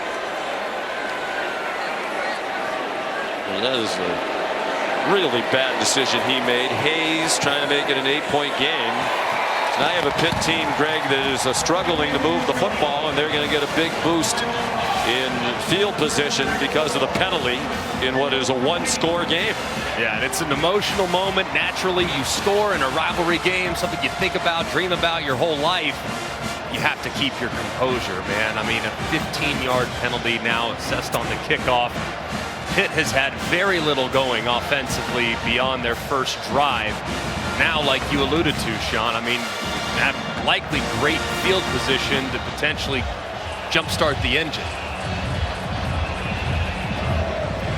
For 10 years, ESPN supported the College Football Playoff Foundation, bringing the college football community together during Extra Yard for Teachers Week to celebrate and honor great teachers. Since its inception, the CFP Foundation has recognized more than 500,000 educators. For more, follow at CFP Extra Yard. Great program. So the kickoff will come from the 20 from Michael Hayes. Kenny Johnson, the return man, back at his own 14-yard line.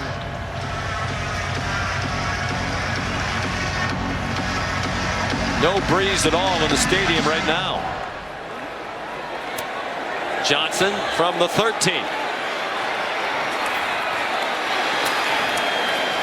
And down at the 34, here's Molly McGrath. Well, West Virginia linebacker Lee Koba's journey to Morgantown was a winding road with stops at Syracuse and at junior college, and he told us he was able to find his way because of his guidance counselor, Carrie Tuttle. He said, "She supported me, never gave up on me when things get hard or I made mistakes, and I owe my college football career to her." Koba said that Tuttle is like family. They talk almost every day. She attends most of his games, and she's here today, you can see, to support him. Just an example of a teacher going above and beyond to make a difference in a student's life, Sean. And so many wonderful educators like her around the country who have helped these young people playing college football. Jurkovec for Gavin Bartholomew up the sideline with a first down for Pitt. Obviously a ton of time left in this game, not at all similar to last week, but Pitt is not really a team that's designed to come from behind from big deficits. Of course, just a one-score game, but they have to get the passing attack going a little bit, and it starts by involving Gavin Bartholomew, who's been very quiet tonight, but might be their most effective pass catcher outside. That was the first pass of the second half for Jurkovec. Deep drop. Wants to fling it down the field, and he threw an interception. Picked off by Beanie Bishop Jr. And he is still going. All the way to the Pitt 30. Hard to tell who Jurkovec was throwing that to. It wasn't close. And it's a 40-yard return by Bishop. And just another terrible decision from Phil Jurkovec. There's nothing there. Look at all these defenders way out in coverage. Back, back, back. You got a guy right over the middle. That's your check down. That's your outlet. Throw it to him. Instead, he forces it downfield. And it's an easy interception for the West Virginia defense. Beanie Bishop with the interception of Jurkovec, who's been really bad for the second week in a row. Bishop has an interception for the second week in a row. He had his first as a Mountaineer last week against Duquesne. The play fake by Marchiol, and he is ahead for two. Kyle Lewis made the tackle. Well, this is a problem now, Greg, for Pittsburgh. I mean, he's clearly the #1 quarterback. He was brought here to be that. The backup is Christian Beyer, transfer from Penn State. You know, Pat Narduzzi said after the game last week, hey, he's our guy, but can he still be your guy playing like this? You can't make decisions like that. I mean, you have a fresh set of downs. Check it down. There's no one on the running back whatsoever. Instead, you try to force one. It turns into a catastrophic mistake.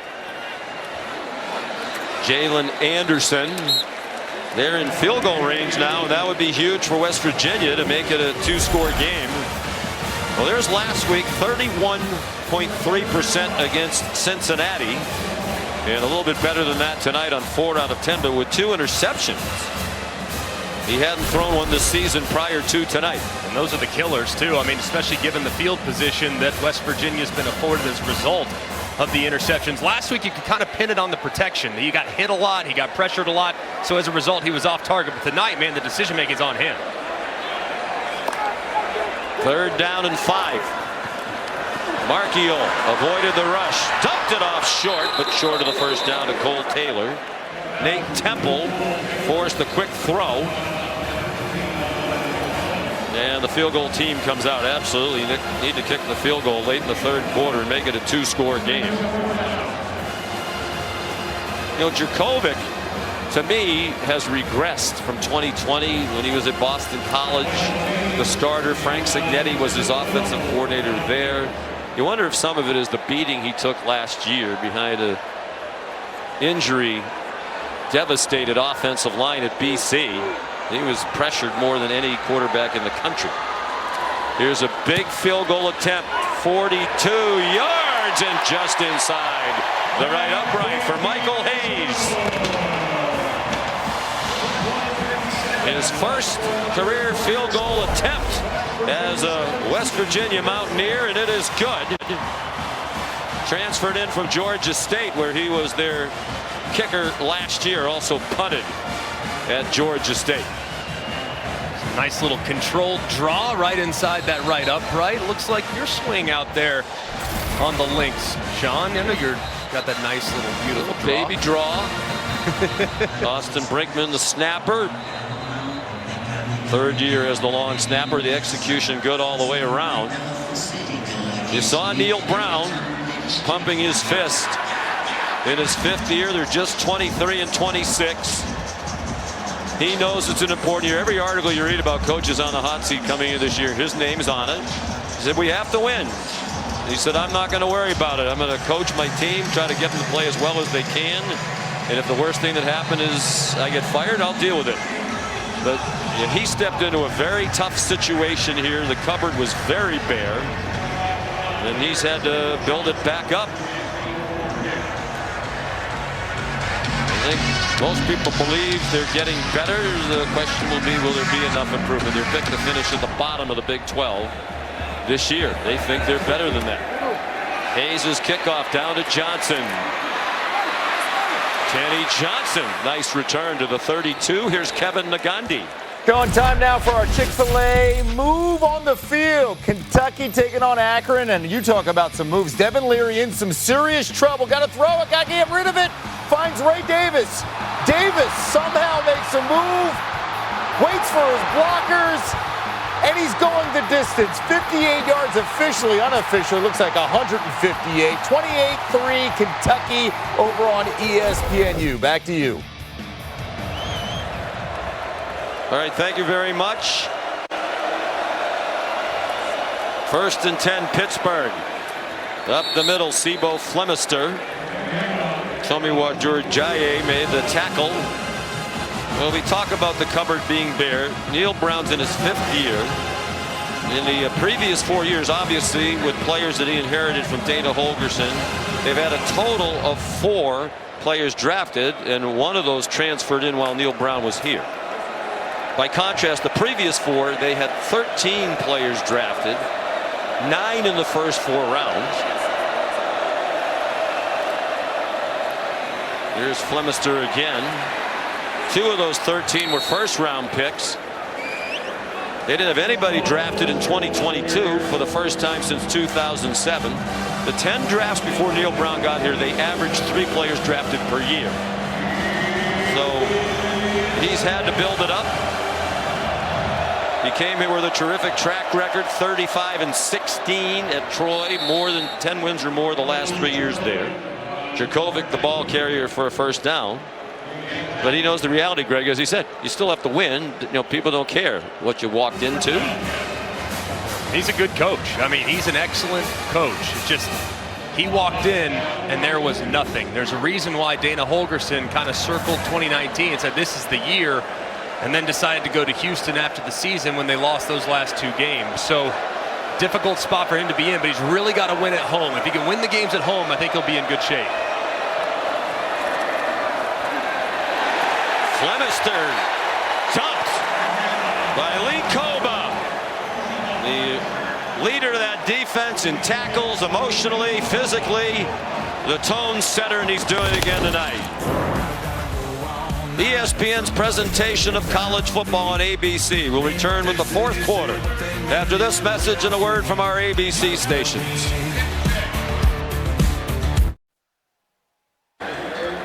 Coach, what kind of toughness do you need to see on both sides of the ball to put this game away? Well, we got to finish. You know, it's been 54 weeks. Last year in this game, we're up 7 in the 4th and don't finish. So how much progress have we made? It's going to be it's a brawl. You know, I've said that multiple times. It's a brawl, and the toughest team's going to win. And we got to bow up here on defense, and then we got to continue to run the ball on offense. Thank you, Coach. Thanks. 43-year-old Kentucky native Neil Brown looking for a signature win, trying to change the narrative. He said he feels very well supported by Mountaineer Nation. It's what he believes to be a small vocal minority. Djokovic taken down. Could not get away.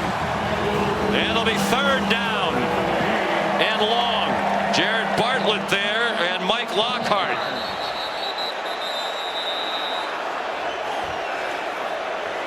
And Gonzalez, the starting left tackle, is not getting up.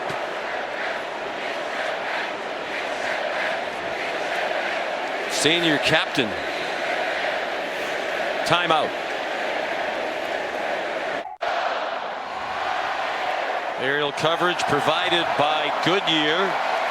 Celebrating the challenge of road games everywhere. Are you ready for the road? Goodyear more driven. Matt Gonzalez, their starting left tackle, walked off under his own power. He's gone to the tent. Ryan Bayer has come in at left tackle, redshirt freshman. They have some injuries they're dealing with up front. Here's 3rd down and 11. Opening minute of the 4th quarter. Pittsburgh down by 6. And a false start before the snap.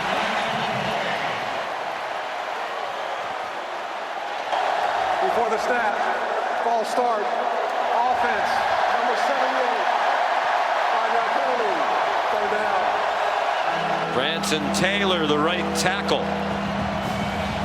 Here's Molly. I'm told that left tackle Matt Gonzalez is out for the rest of this game with a foot injury, Sean. All right, that's another big blow.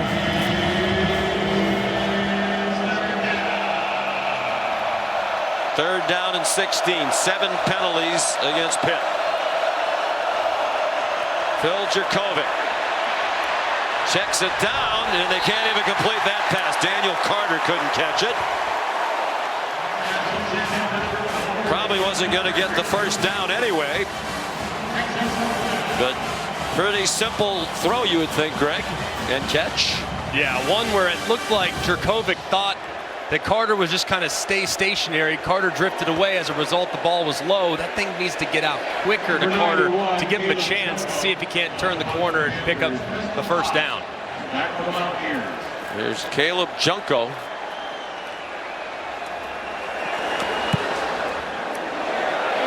Wobbly line drive.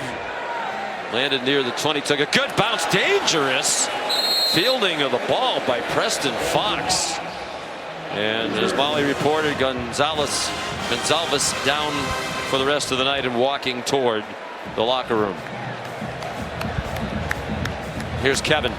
Sean, time now for our Allstate Good Hands play of the day. Michigan, flea flicker, and J.J. McCarthy gets it back, and he's got Cornelius Johnson. Now watch the juggling catch, the concentration, hold it on.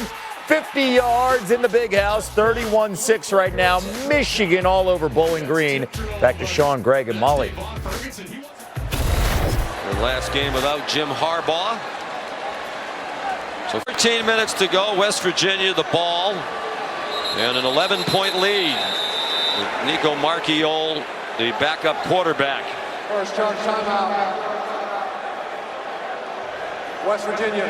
Neil Brown really upset. I don't think they have the right people on the field, so they have to use the timeout. Sean McDonough, Greg McElroy, Neil Brown needing a big win. His team's played pretty well tonight. I'm still shocked that Pittsburgh hasn't taken more shots down the field against the pass defense. Been one of the worst in the country the last couple of years, but it seems like every time they try, Phil Jurkovec makes a bad decision. Yeah, I mean, 10 points right now. I mean, the deficit is 11. 10 of them are coming off of really poor decisions from Phil Jurkovec. You have to wonder, I mean, did they trust him?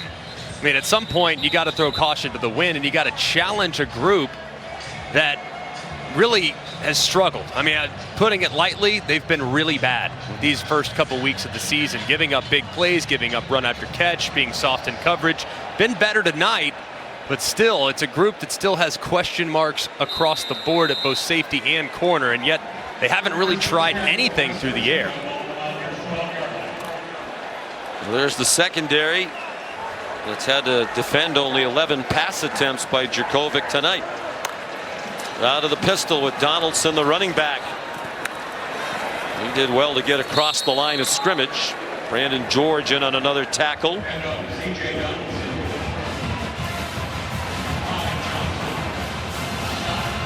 George, a fifth-year senior from Reading, Pennsylvania.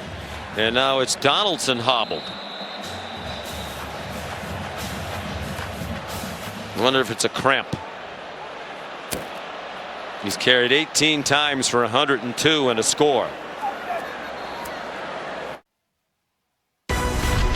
ABC Saturday Night Football is presented by Capital One. What's in your wallet?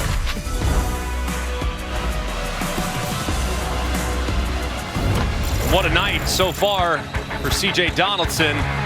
working zone to the outside, trying to stretch this defense horizontally, cuts it back up inside, and you see just how powerful he is. Never goes down on initial contact, and they work some of the counter here. Love the way that they block it out up front. Excellent job by the tight ends. A good job, too, by Markiel carrying out his fake as Donaldson gashes up inside and pays it off a couple minutes later for the touchdown. Shaken up a moment ago, entered the 10, did walk off under his own power, so it's going to be important for him to get back to try to put this game on ice.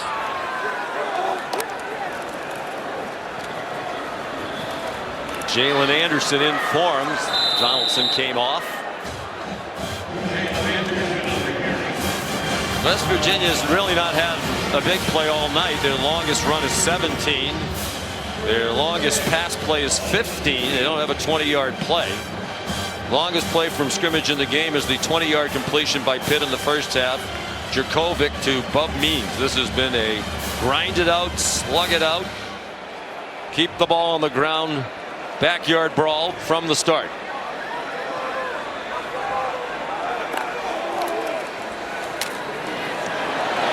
Markiel, first down.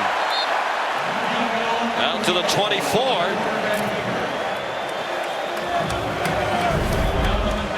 They're going to read the end man of the line of scrimmage. He's kind of in no man's land, but ultimately Markiel gets him to commit inside, and then he goes, boom, and he knows exactly how far to get it. Doesn't try to shake and bake, head first, and picks up a key first down for the Mountaineers.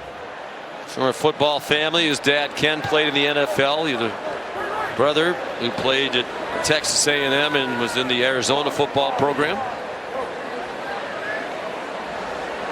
The pistol, Traylon Davis, the motion man, and Jalen Anderson. The ball carried, taken down by Donovan McMillan.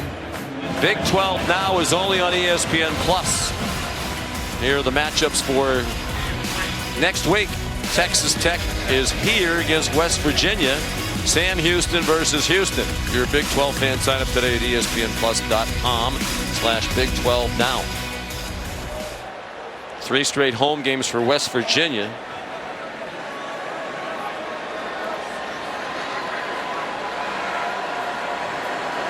Duquesne last week, Pittsburgh tonight, and Texas Tech here next Saturday.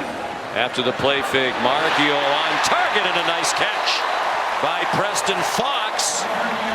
Redshirt sophomore from right here in Morgantown, another former walk-on who's now on scholarship, a 14-yard play. And they've gone with the RPO a couple times, but the RPO has been a slant. That time they get Preston Fox on the out route. Ball's thrown slightly inside, but because of the separation that Fox was able to create on the route, he's still able to reel it in. I mentioned Markiel had a terrific high school career. He was in the ESPN 300, one of the top recruits in the country. ESPN had him ranked the number 10 pocket passer in his high school class nationally.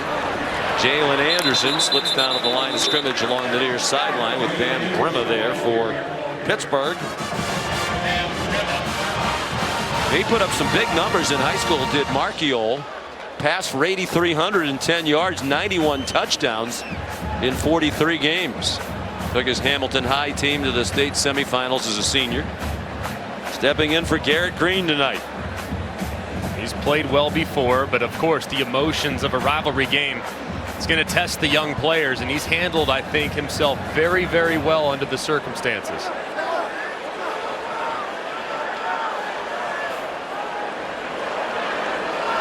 Ticking down to 10 minutes to go.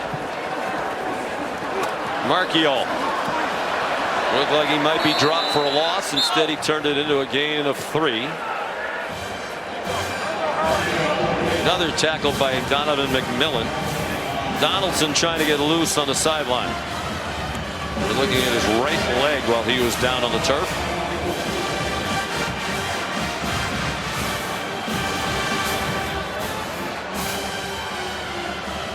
And West Virginia wisely in no hurry here with 9.5 minutes to go and the 11-point lead. Gotta wonder, do they trust their young quarterback enough to throw it what would be normally a passing situation? Send Rodney Gallagher in motion. speedy true freshman who gets dropped for no gain. Well played by Javon McIntyre. Deion Hayes helped make the play as well. So it's 4th down, and O'Neal Brown likes to go for it, but this is one you have to punt, don't you? Oh, yeah, Your own territory? Absolutely. No doubt about it. Own territory, young quarterback. Don't want to take any unnecessary rest. With the struggles that Pitt's had offensively tonight, I think they feel real comfortable with their defense on the field with Pitt backed up. Devonshire, the return man, he's dangerous. Had a punt return touchdown last year, 82 yards against Rhode Island. We'll go with his 2 interception returns for touchdown. Oh, that's a shank. Don't know if it was deflected at the line of scrimmage, but Pitt's going to have the ball in West Virginia territory. Looked like it was blocked by Christian Stokes.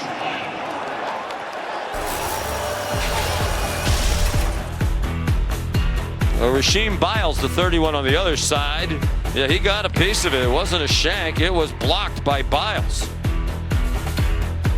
They blocked 2 punts last year.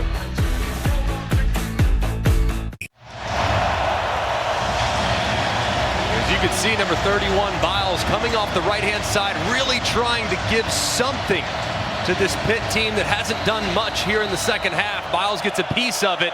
And Phil Jerkovic and company have excellent field position.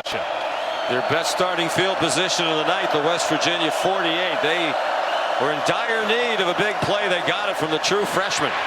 Jerkovic pulled it down. Tried to spin away from Beanie Bishop and could not. Taken down at the 43. First big play of his Pitt career for Biles out of Pickerington, Ohio, in the Columbus area. Under 8 minutes to go. Just 172 yards of offense for Pittsburgh. West Virginia not much better, 196. Jerkovic 4 for 11 for 45 yards and 2 interceptions. Rodney Hammond did not make the first down yardage. Got within 2, stopped by Fatorma Moba. Halfway through the 4th quarter.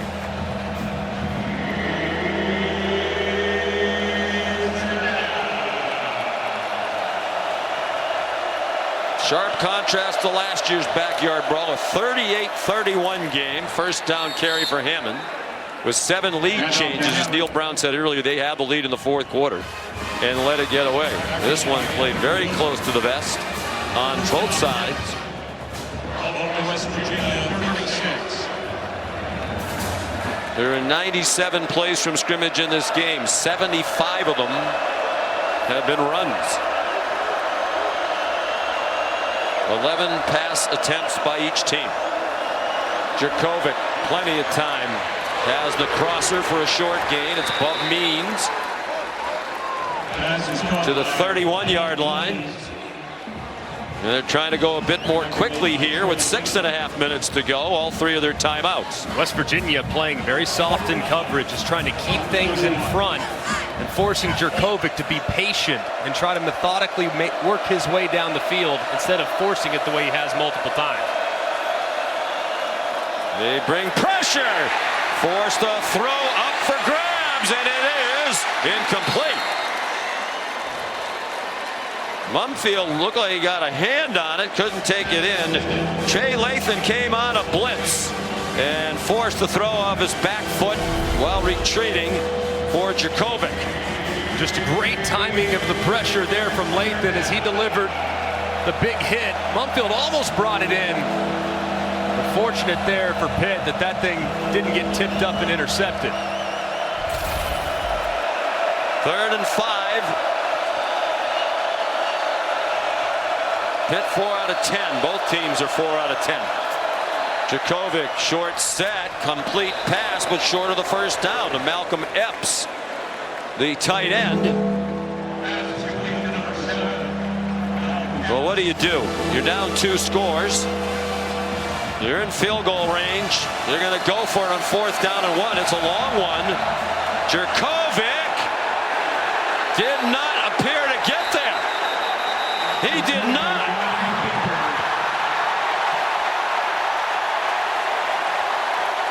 and West Virginia will take over on downs. Greg, what do you think of the decision to go for it? A field goal makes it a one-score game. Fine with going for it, but the execution there from Phil Jurkovec trying to work the QB sneak to the left-hand side where there was nobody blocking the West Virginia defender as they stand tall on that 4th and short attempt. I just don't understand what Jurkovec was looking at. There's 2 West Virginia defenders to the left-hand side outside the left tackle, who, by the way, is a backup because Gonsalves got hurt. They're going to measure, but he's well short. Marcus Floyd, a big part of that stop. And the misery continues for Phil Jurkovec. 5:42 to go. The Mountaineers up by 11.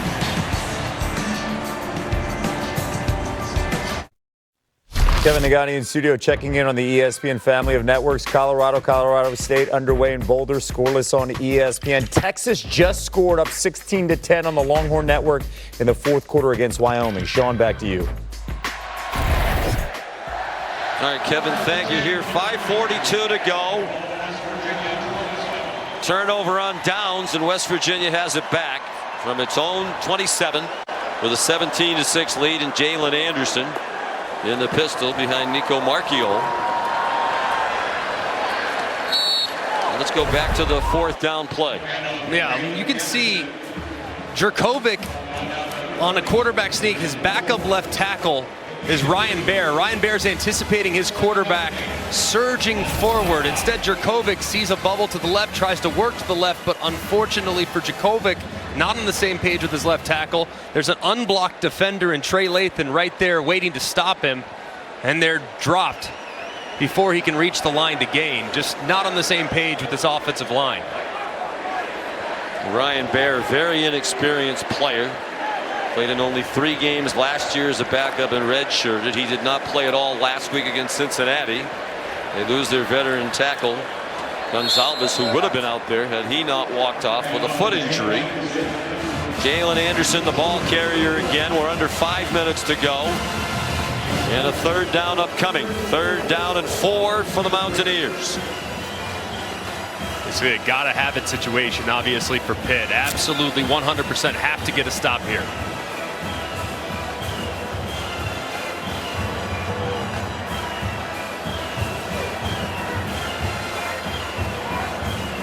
West Virginia using all of the time. Pitt has all 3 timeouts remaining.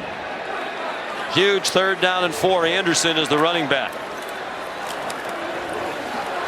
Anderson with a flag down. He didn't get to the 1st down marker, so this is against West Virginia. Pitt will turn it down and force the punt.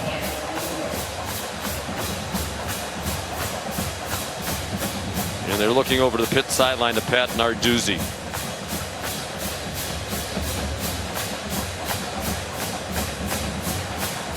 He's going to turn it down. That's the right move. Don't think Neil Brown would go for it. Holding, offense, number 54. Penalties decline. Result of play is 4th down. The clock will start on the snap. The great center Zach Frazier called for the hold. So important here for West Virginia. Obviously leaky on their punt protection the last attempt. Here about the only way, based on how Pitt's offense is going, they almost have to get a blocked kick here in a 2-score game. So got to be more sound in punt protection against what's likely to be an all-out punt block. Very athletic block, leaping high in the air by Biles on the last one. Straw, wasting no time, gets that off. Tumbling punt down to Devonshire. Awkward catch. Had to retreat back to the 10, and he gets buried.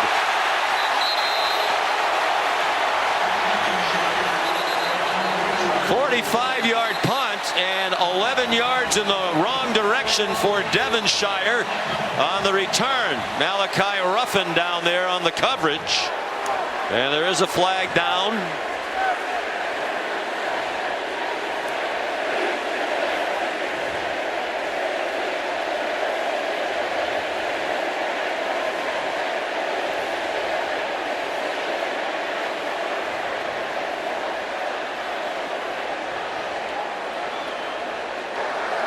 play, personal foul. Unnecessary roughness, receiving team.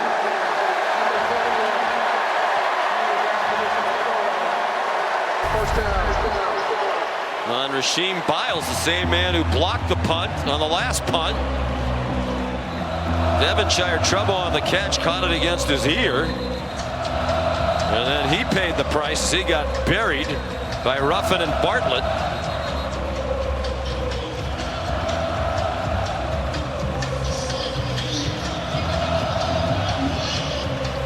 Lucky to even make the catch, to be honest with you. I mean, securing it against your helmet is pretty remarkable, but my goodness, did he pay the price at the back end of that.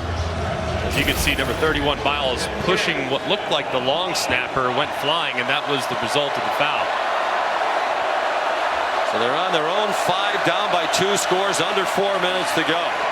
And with an offense that's done very little, well, that's a big play to Gavin Bartholomew. That's going to be the longest play of the night from scrimmage for either team. The first one of more than 20 yards, 27 to Bartholomew. 3.5 to go. Daniel Carter out of bounds, no gain.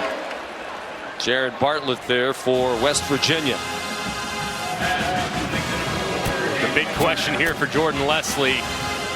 They really used a lot of soft coverage the first couple games of the year with very, very few good results. But I think you have to employ that very soft coverage. Got to keep the ball in front of you. No big plays if you're West Virginia defensively. Jurkovic. Flag down. Day Reynolds down shy of the 40. Pass is complete to Day Reynolds. Back on the play. It's coming back for a holding call against Pitt. Holding. Offense, number 70. Second down. It's a difficult spot for the big redshirt freshman Ryan Baer. I mean, he's got to really hold on to this block forever, working against Bartlett, who's that bandit pass rusher off the edge. And as Jurkovic tried to drift to his left, Ryan Baer did not disengage, and as a result, drew the penalty.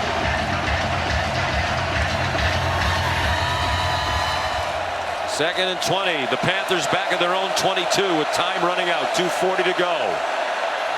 Jurkovic throws it over the head of his receiver Means and hooked it up near the 40-yard line, and Jurkovic thought he was going to continue along the sideline.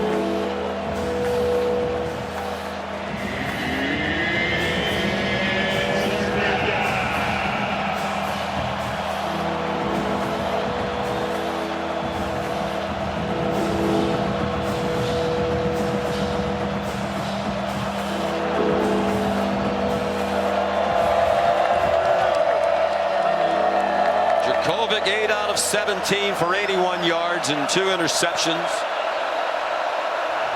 Pitt's actually outgained WVU 215 to 203. Another near interception off the hands of Trey Lathan. Well, what do? You have to go for it, don't you think? 2.5 minutes to go. You need to score twice. Absolutely, you have to, and Jurkovic has to understand. Great play there by Lathan. Jurkovic has to understand the ball has to travel the distance here, so you need to have vertical routes, and you have to understand exactly how far you have to go to pick up the line to gain. See the wobbly ball, that's nothing new. Even Frank Signetti, who's a great admirer of Jurkovic, said he is not a great spinner of the football. He doesn't really throw a tight spiral, but usually he's accurate. Not these last couple of weeks. They have to have it or they won't get it. Down he goes. Back inside the 15 in the arms of Tyron Bradley.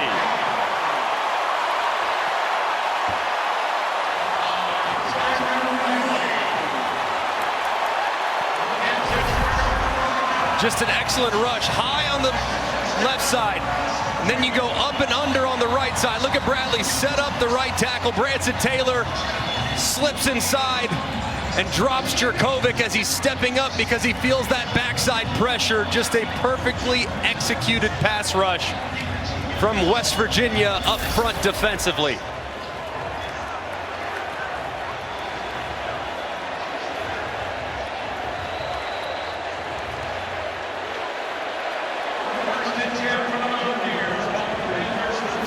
Pitt does have all 3 timeouts. Marchiol went under center, gave it to Anderson, and he spun down at the 7-yard line by Donovan McMillan. McMillan made his first start as a Panther tonight. He's a transfer from Florida. They were pleased with the way he had played in the first couple of games. From the Pittsburgh area originally. No timeout yet from Narduzzi, and we go under 2 minutes. And this Pitt defense has battled tonight, man, giving up just 209 total yards, only 60 through the air, and their offense has really let them down and given them some difficult spots. Anderson again. Could not break the tackle. There's another flag down. Good tackle again by McMillan. And fisticuffs. A staple of this rivalry. There's a reason why they call it the backyard brawl.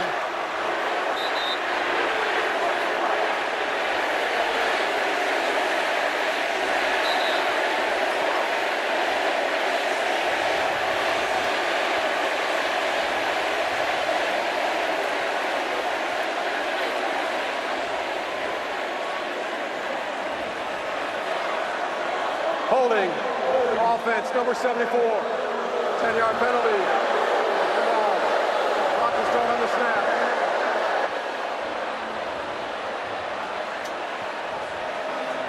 Wyatt Milam. As you can see the big left tackle there, number 74, grabbing the jersey of Shane Simon as he tried to sneak in through there. And as you can see, no love lost between Pitt. And no flags for that, apparently. Yeah, let them play. It's the backyard brawl, so they're brawling. There you go. Not sure that constituted a brawl, but nothing egregious. First charge timeout. Pittsburgh. 30 seconds.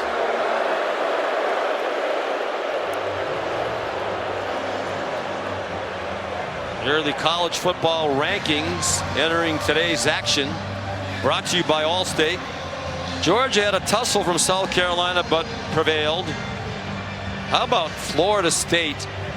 Boston College had 18 penalties and still only lost by 2 as about a 25-point underdog.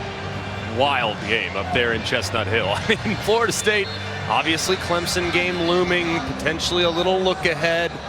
You wonder if they'll drop, though, after that unimpressive performance when we look at the All-State rankings next week. Game day will be at Notre Dame for the top 10 battle between Ohio State and the Fighting Irish. Notre Dame very impressive so far this year. As usual, Saturday 9 a.m. Eastern from South Bend.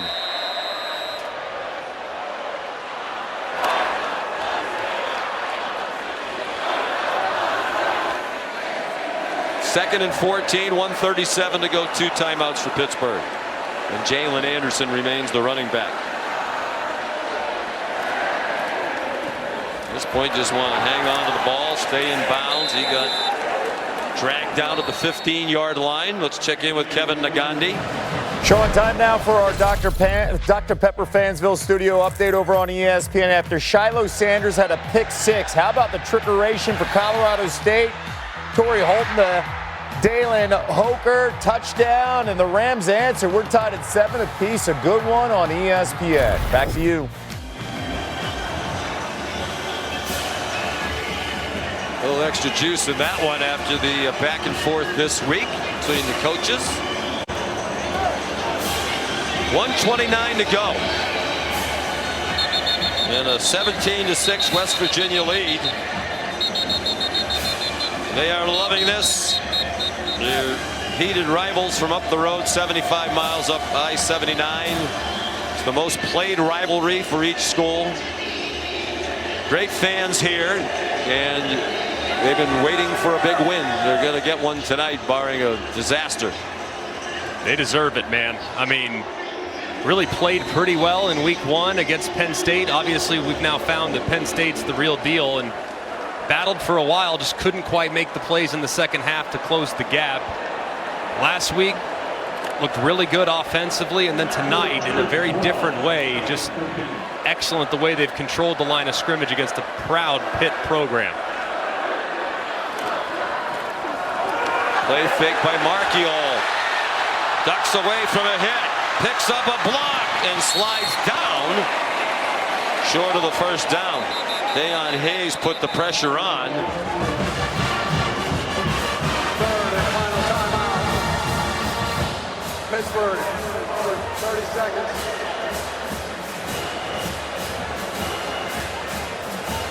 So it's 4th down and 12, and Neil Brown has a decision to make. You kick a field goal. Next week we'll bring you that top 20 matchup in the Pac-12, ABC, 3:30 Eastern Time, Colorado and Oregon.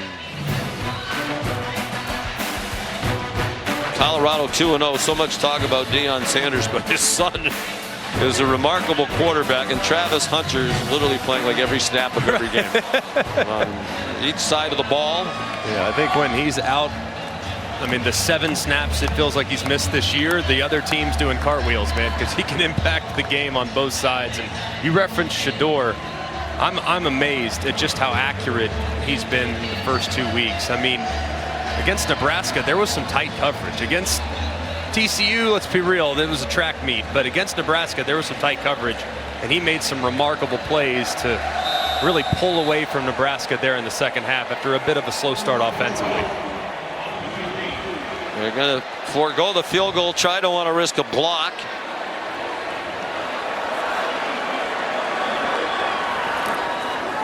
Anderson inside the 10, and they'll turn it over on downs. So Pitt with no timeouts, down by 11, has 1:12 to go. And we can tell you that Colorado State has just scored again to take the lead in the Battle of Colorado. 13-7 with the extra point upcoming. Be quite the stunner there in Boulder after what's been such a celebrated day with game day on hand, and Coach Corso's 400th headgear selection, putting on that Buffalo headdress, and be quite the shocker with all the buildup that game has had. So they start from the 9.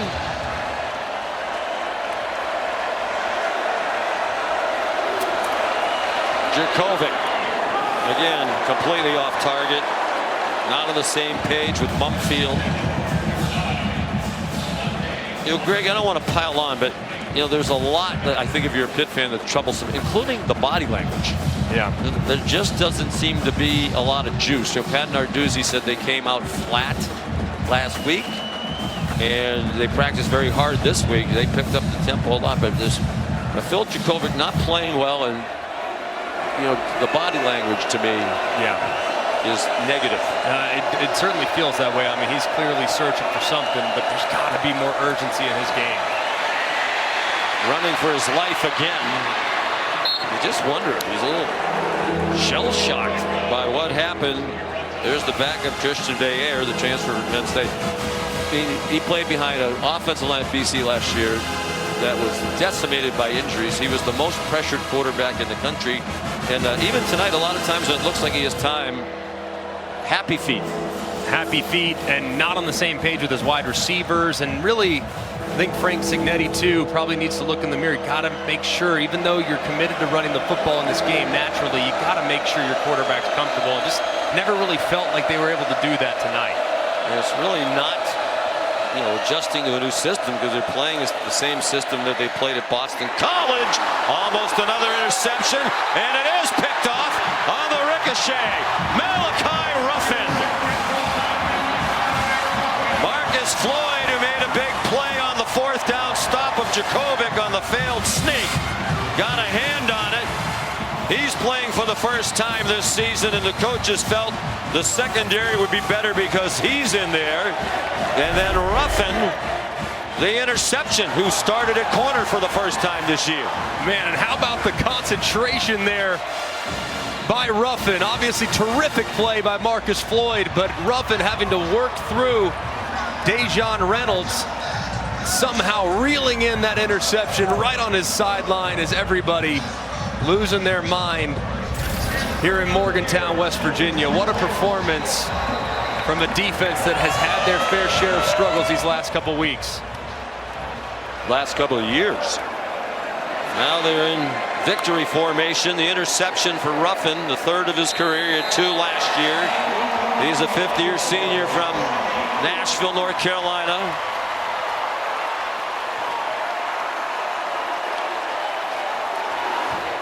And nothing Pitt can do now.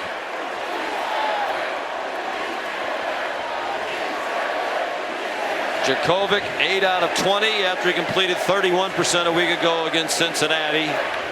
And just shaking his head. And West Virginia, after it got away in heartbreaking fashion in the fourth quarter last year at Pittsburgh, is going to win the 106th backyard brawl. A huge win for Neil Brown. Trying to get off the hot seat. This will help. Still more to do.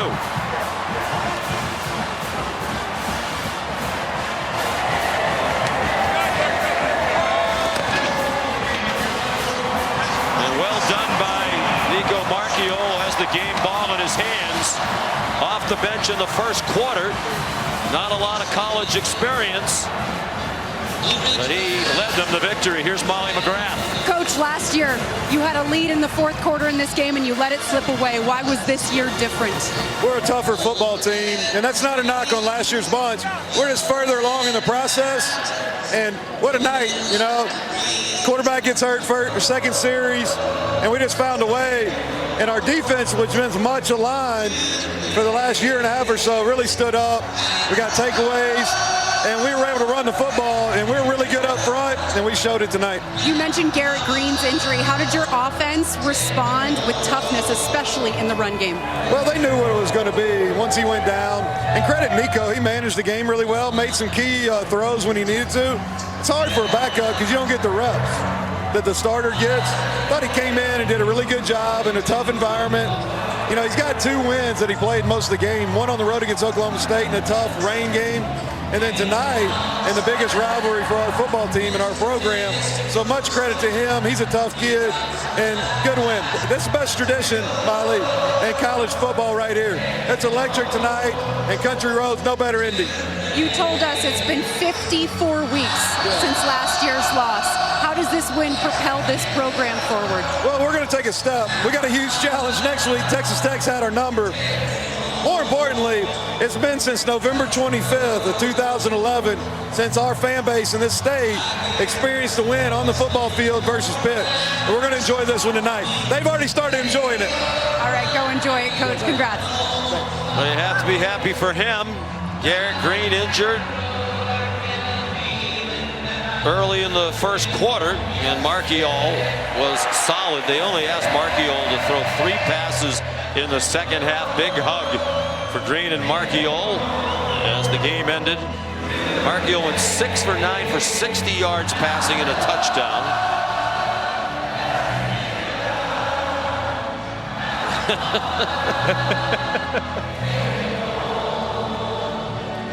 And he will long be remembered now in the history of this backyard brawl. As Neil Brown said, they haven't had a home game in this rivalry since 2011. They waited a long time. They know how to celebrate, and it'll go on for a long time. For Greg McElroy, Molly McGrath, our great crew, led by Phil Dean and Scott Johnson. Sean McDonough, good night from Morgantown. Next is your local news over most of these ABC stations.